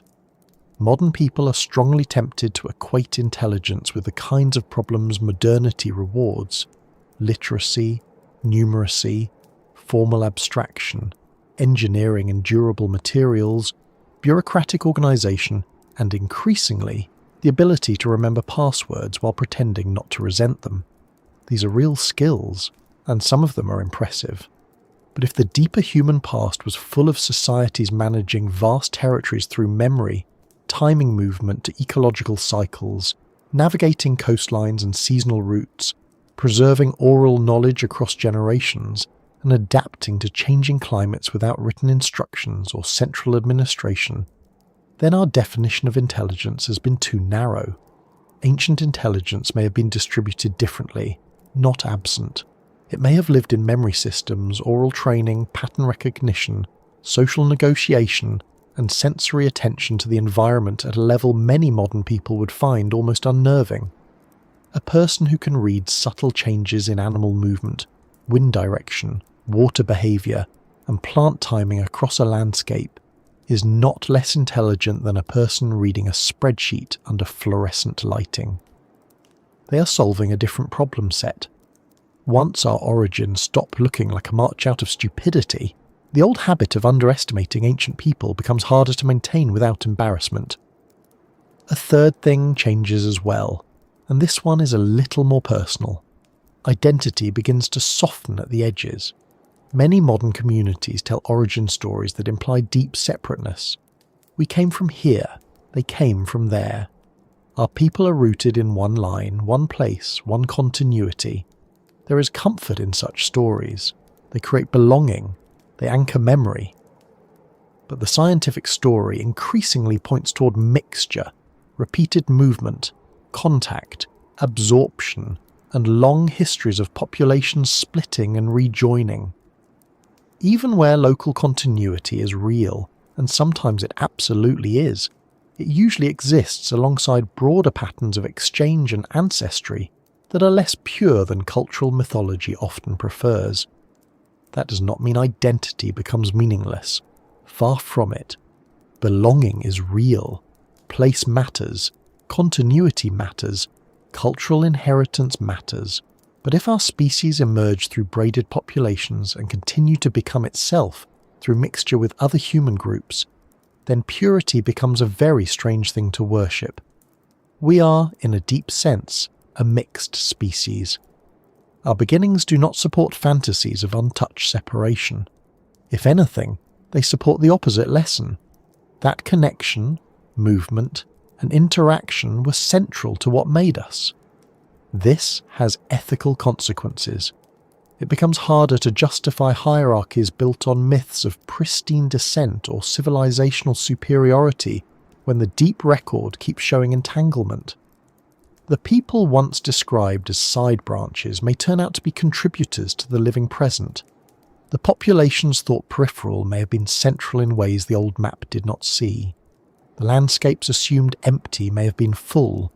The groups treated as belated may have preserved forms of knowledge older and more adaptive than the institutions that judged them. If our origins are wrong, then some of the confidence with which modern people have ranked one another begins to look historically illiterate. Then there is civilization itself, that grand word that tends to enter a room expecting admiration. If the old beginning is wrong, civilization loses some of its monopoly on meaning. We may still use the term for large, settled, literate, administratively complex societies. There is practical value in that. But the emotional halo around the word begins to dim. Civilization stops looking like the singular arrival of real humanity and starts looking like one family of human arrangements among others. Important, influential, often magnificent certainly. Also vulnerable, unstable, and by no means the only form in which intelligence, order, beauty, or social depth can appear. That shift is useful because civilization has often been used as a moral complement rather than a descriptive category. To call one group civilized and another not was rarely a neutral observation. It implied authority, legitimacy, superiority, and often the right to rearrange other people's lives in the name of improvement. Once we admit that humans were building rich symbolic worlds, large ritual centres, broad trade networks, and sophisticated adaptive systems long before or outside the societies we usually call civilizations, the moral vanity attached to the word begins to look less justified. The city is no longer the place where humanity first became impressive. It is one impressive outcome among several. A fifth thing changes, and this one reaches into how we understand knowledge itself. Modern societies often assume that knowledge accumulates steadily. We build on what came before, we preserve records, we refine techniques, we improve tools. Much of the time, this is true. But if the deeper past involved repeated losses, regional collapses, drowned worlds, disappearing corridors, interrupted continuity, and societies forced to begin again with only fragments, then knowledge must also be understood as fragile. It can be lost. Not because people become foolish, but because circumstances stop supporting transmission. This is a rather sobering thought.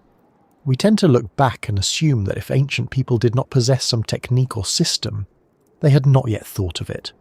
Sometimes that is true, but sometimes the issue may not be invention at all. It may be preservation. Some forms of knowledge, especially those tied to local landscapes, oral memory, specialist roles, or seasonal conditions, are extremely vulnerable to disruption. If a coastline drowns, a route fails, a ritual centre is abandoned, or a population disperses, whole worlds of practical and symbolic expertise can vanish within a few generations. The surviving descendants are not lesser, they are simply carrying fewer intact threads from what came before. That idea changes how we view the past and quietly the present as well. We become a little less smug about our own permanence. We begin to see modern civilization not as the final secure vault of all knowledge, but as another fragile arrangement dependent on stable conditions, infrastructure, and continuity. If enough pressure arrives in the wrong places, even a technologically sophisticated society can lose capacities faster than it expects. This is not an argument for doom. It is an argument for humility. The past stops being a museum of primitive errors and becomes a reminder that memory is hard work. There is also a change in how we think about myth. If our origins are wrong in the strictly literal and linear sense, then myths no longer have to be treated only as childish errors, eventually corrected by science. That does not mean myths become scientific treatises in disguise. They do not. But they may begin to look more like cultural vessels carrying memory, fear, loss, place, migration, catastrophe, and social meaning across immense spans of time. Once drowned landscapes, climatic shocks, and repeated resets enter the picture, stories of flood, wandering, lost homelands, or worlds remade by water and sky begin to sound less like embarrassing superstition, and more like one of the ways humans metabolize reality before measurements came with decimal points. This does not collapse science into myth, or myth into science. It simply means the border between them becomes more interesting. Science can tell us that sea levels rose, climates shifted, populations mixed, and certain landscapes vanished. Myth may tell us how such changes lived in memory. One gives mechanism, chronology, and material process. The other gives emotion, value, and social meaning. If the origin story becomes less tidy, we may need both kinds of human record, handled carefully, to understand what actually happened and what it felt like to those who lived through it. Even religion changes slightly under this pressure, or at least the way some people approach it. Many religious traditions contain creation stories, flood stories, migration narratives, moral resets, and ancestral beginnings. These have often been forced into a false contest with scientific origin accounts, as though one side must win and the other must be escorted from the building.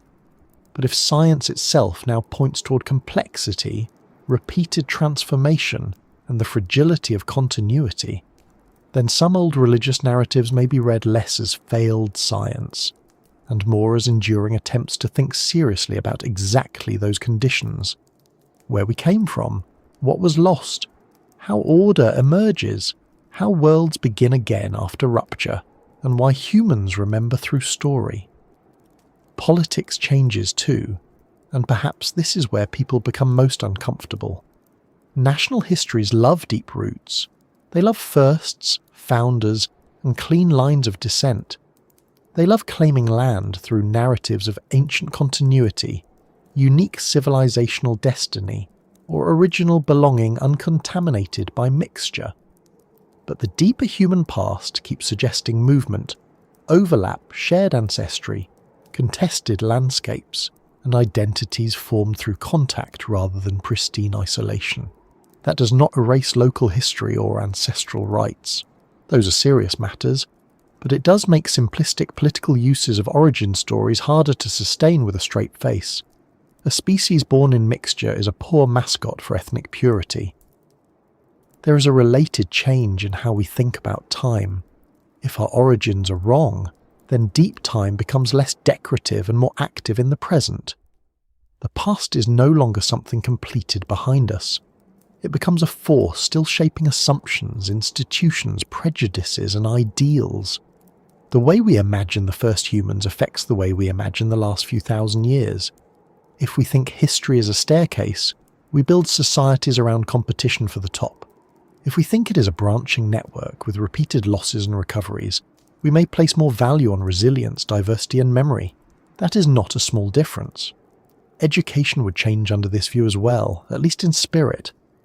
Instead of teaching children that human history is a neat sequence from cave to city to smartphone, we might teach that humans have always been intelligent, always adaptive, always capable of symbolic life, and that the forms those capacities take depend on environment, contact, and continuity. We might teach that no single society owns complexity. We might teach that what survives materially is not always what mattered most. We might even teach that being modern does not mean being better in every human sense, only being later, and later is not the same as wiser. It would be a slightly humbler curriculum, possibly also a more useful one. Even the way we approach the future might shift. A straight-line origin story quietly encourages a straight-line expectation for what comes next. More technology, more centralization, more mastery, more growth, more layers built on top of the old. But if the true human story includes distributed emergence, adaptation through diversity, repeated resets, and recovery from loss, then resilience may matter more than sheer accumulation. A society that knows only how to intensify may be less durable than one that remembers how to adapt. The past, under this view, does not flatter our sense of unstoppable advancement. It advises preparedness, flexibility, and perhaps a little respect for people who managed complexity without needing a server farm. There is something else that changes too, and it may be the deepest shift of all. Wonder becomes less attached to singular beginnings and more attached to ongoing becoming. We're used to searching for the first moment, the first true human, the first city, the first ritual, the first symbol, the first crossing. These are useful questions, but they can make us miss the broader miracle, which is that human beings kept becoming under changing conditions, not once, but repeatedly, in different places, under different skies, with different neighbours, facing different catastrophes. Humanity may not be a thing that happened and then sat complete. It may be something that keeps assembling itself through memory, mixture, adaptation, and care. That is a less theatrical idea than a single grand origin, but perhaps a more accurate one. It also carries a moral hint. If humanity is something repeatedly made rather than once achieved, then what matters is not just where we came from, but what we continue to preserve, transmit, and rebuild. Intelligence alone does not guarantee continuity. Neither does technology. Neither does power. The deep past keeps suggesting that survival belongs to those who can remember, connect, adapt, and begin again without forgetting too much. So if our origins are wrong, what else changes? Quite a lot as it happens. Progress becomes less linear. Intelligence becomes broader. Identity becomes less pure and more truthful. Civilization becomes less of a crown and more of a category. Knowledge becomes fragile. Myth becomes more interesting. Politics loses some convenient fantasies. Education becomes humbler. The future becomes less about inevitability and more about resilience. And humanity itself begins to look less like a finished achievement and more like a long unfinished practice. That can be unsettling at first. People tend to like firm beginnings because firm beginnings make the rest feel manageable. But there is another way to take it. If the story is broader, stranger, and less settled than we thought, then we are not standing at the end of a solved narrative. We are still inside it, still inheriting pieces of older worlds, still misunderstanding some of them, and still trying to work out what kind of species emerges from so much mixture, loss, invention, and recovery. Which leaves us with one final stretch of road to follow, and with a beginning that may be less like a single dawn than a long night filled with many lights, some vanished, some still visible, and some only now coming into view. By now, the idea of a single clean beginning may feel a little less convincing than it did at the start, and that is probably for the best. Human beings are very fond of neat stories, especially when those stories happen to place us at the satisfying end of a long upward process. We like the sense that the past was building towards something recognisable, that our species emerged clearly, advanced steadily, and eventually arrived at the modern world with only the occasional detour, a few memorable mammoths, and some light administrative confusion along the way. But the deeper we have looked, the harder that tidy version has been to maintain. The evidence keeps nudging us towards something older, broader, more uneven, and far less obedient to the sort of timeline one might print on a classroom wall.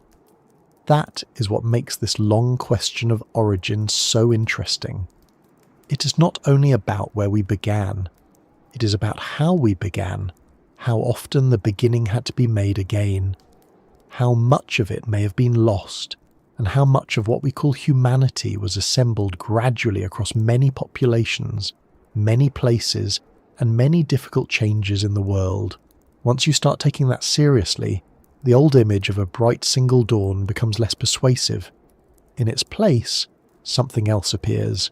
Not one sunrise, but a long night of beginnings. That may sound dramatic, but the idea itself is quite practical. If the human story was shaped by repeated migration, contact, separation, innovation, disaster, memory and recovery, then there may never have been one moment when humanity simply arrived in complete form. There may have been many thresholds, many partial beginnings, many local worlds in which something recognisably human intensified, deepened, or was preserved against difficult odds. In one place, anatomy shifts toward what we would later recognise as our own. In another, symbolic behaviour becomes visible. Elsewhere, social complexity takes on new forms. In another region still, survival through environmental stress required planning, mobility, and cooperation at a scale that leaves only faint traces behind. Put all that together over immense stretches of time, and the beginning starts to look less like an event and more like an accumulation. That can feel slightly unsatisfying at first, mainly because human beings like a firm answer. We like the first person, the first sight, the first breakthrough, the first city, the first crossing, the first fully modern human.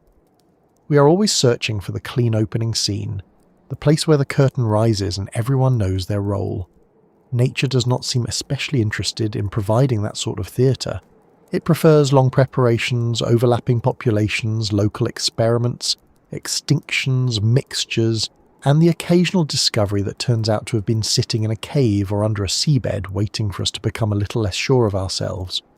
And perhaps that is exactly the right emotional tone for the story of origins. Not certainty, but patience. Not a triumphant parade of ancestors all marching in the proper direction, but a deep and often hidden history of beings very like us, or partly like us, adapting to landscapes that changed faster than comfort allows.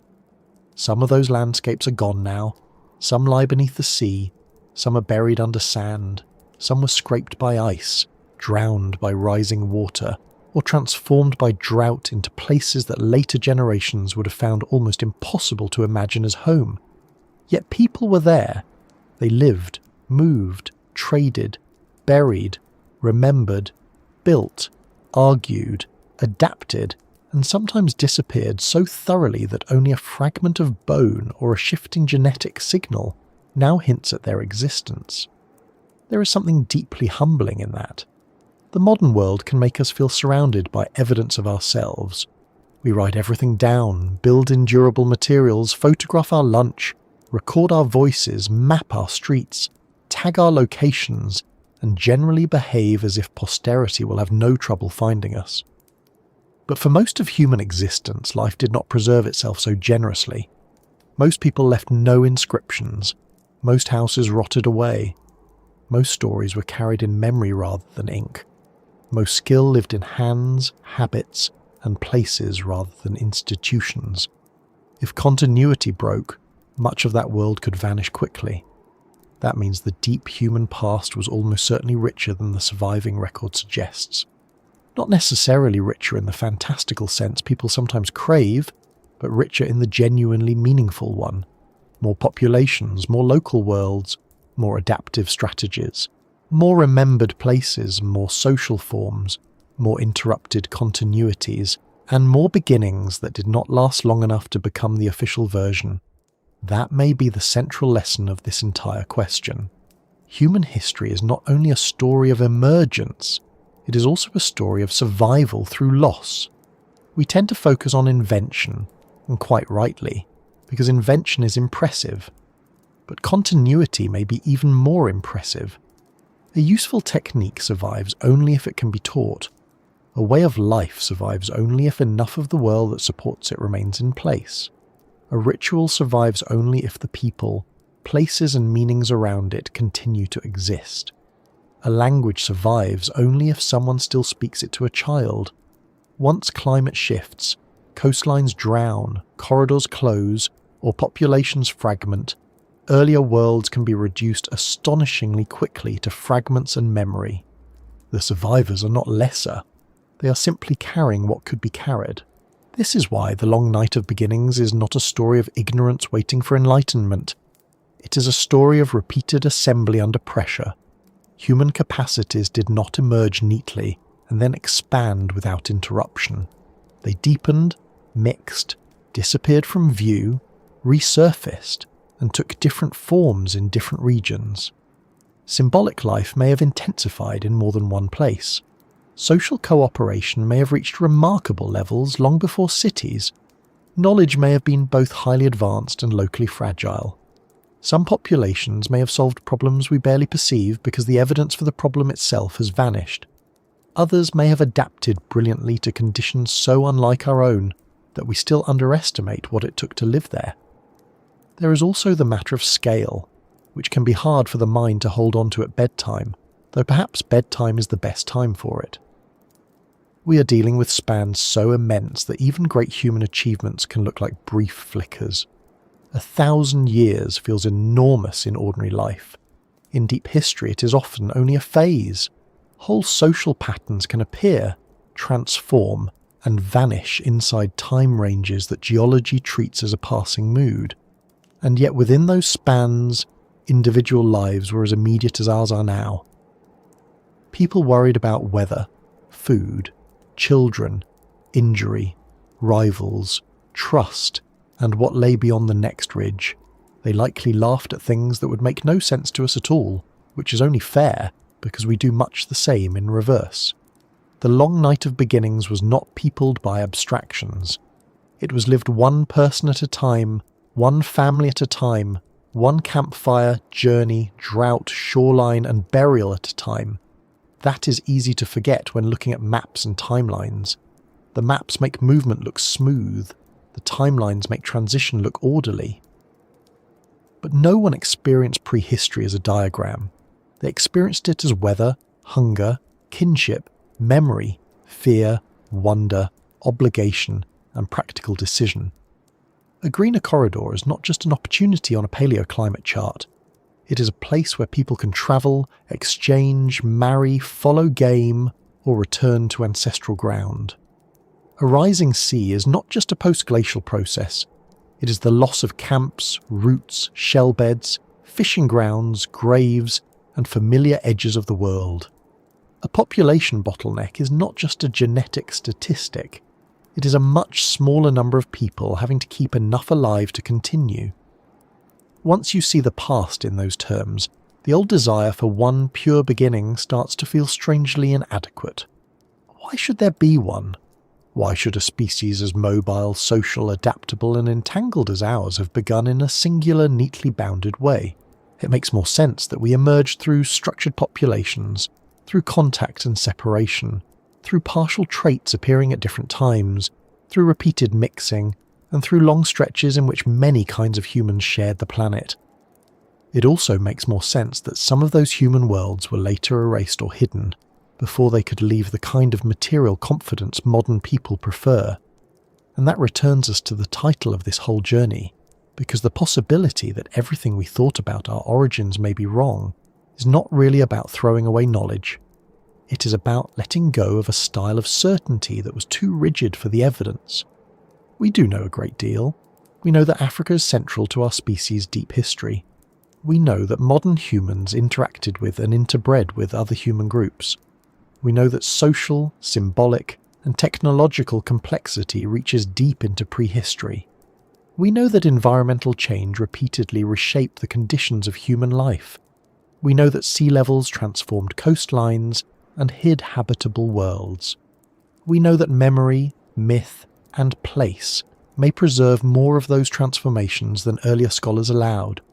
And we know that the record we study is fragmentary, biased by preservation, and always subject to revision when better methods or new finds appear. That is not ignorance. That is a serious body of knowledge. What changes is the shape of the story. Instead of one beginning, there are many thresholds. Instead of one path, there are braided lines. Instead of one uninterrupted climb, there are advances, collapses, recoveries, and rediscoveries. Instead of one central humanity gradually spreading outward in perfect form, there is a broader field of human becoming. Some lines continue, some merge, some vanish. Some leave only faint traces in genomes, landscapes, or stories. Humanity, in that sense, begins again and again wherever enough memory, teaching, and social life survive to carry it forward. That may sound almost philosophical, but it is practical too. Every generation remakes humanity in miniature. Children are not born knowing language, ritual, ethics, history, or kinship. They are taught. They are brought into a human world by others. If that chain breaks, something is lost. If it survives, the beginning happens again. In that sense, the deepest origins and the present moment are not so far apart. The same species that once crossed drowned plains, watched grasslands fail, buried its dead with care, and told stories of changed worlds is still here, still trying to preserve enough continuity to remain itself under conditions that never stay stable for long. There is something oddly comforting in that, even if it is not especially tidy. It means that humanity was never a finished object handed to the future fully assembled. It was always a process of carrying forward what mattered, adapting what could not remain the same, and rebuilding coherence after disruption. That makes our ancestors look less like crude early versions of us, and more like colleagues in a very long project. Their tools were different, their cosmologies were different, their landscapes were different. But the work was recognisably human. They had to decide what to keep, what to teach, where to move, whom to trust, what to remember, and how to live when the world changed around them. Those are not primitive problems. They are permanent ones. So perhaps the long night of beginnings is not a dark age before the light. Perhaps it is the long condition from which all later lights emerged. A stretch of time so vast and so partially hidden that we can only see it in flashes. A carved object, a burial, a set of footprints, a genetic trace, a drowned shelf, a remembered flood, a changed climate, a cave wall marked by intention. None of these alone gives the whole story. But together they suggest that the past was never as empty as the old diagrams implied. It was crowded with possibilities, with human and near-human lives, with local worlds that mattered absolutely to the people inside them and were later reduced to fragments by time. And now, as we come to the end of this journey, or perhaps just to a pause within it, it is worth noticing how different the question feels from when we began. At first, origins can sound like a search for a fact, a point on a map, a specimen, a date. But by the time you follow the evidence through all its interruptions, hidden landscapes, mixed populations, fragile reconstructions, and remembered catastrophes, the question becomes larger. It becomes a question about how stories are made, how knowledge survives, how much has been lost, and whether what endured into the present is only one portion of what humanity once was. Wherever you are listening from tonight, and whatever hour it is in your little part of the world, that may be worth carrying for a moment before sleep takes over. Somewhere behind your own life, behind your family, your language, your home, your routines, your plans for tomorrow, lies this immense and irregular depth of time. Not a straight road, not a single dawn, but a long night filled with beginnings, some remembered, some erased, some still surfacing from the ground, the sea, and the quiet places of old stories. And if this slow walk through our uncertain beginnings has given you a little calm, or a little wonder, or simply a gentler way to end the day, I'd be very grateful if you gave the video a like, maybe subscribed, and shared this quiet corner with someone else who enjoys large questions handled at a slower pace. It helps this small space keep going, and it helps these old mysteries find good company. For now, though, it is enough just to let the question rest beside you. Maybe our origins were never one clear opening scene. Maybe they were many small starts, many survivals, many recoveries stitched together across time, until eventually they became us. And if that is true, then the story of humanity is not less remarkable for being less simple. It is more remarkable. Stranger certainly, harder to summarize, much more resistant to tidy confidence, but also more honest, more human, and perhaps more deserving of our patience. So rest well, wherever and whenever you are. The past will still be there in the morning, quietly unfinished, still holding some of its answers in the dark.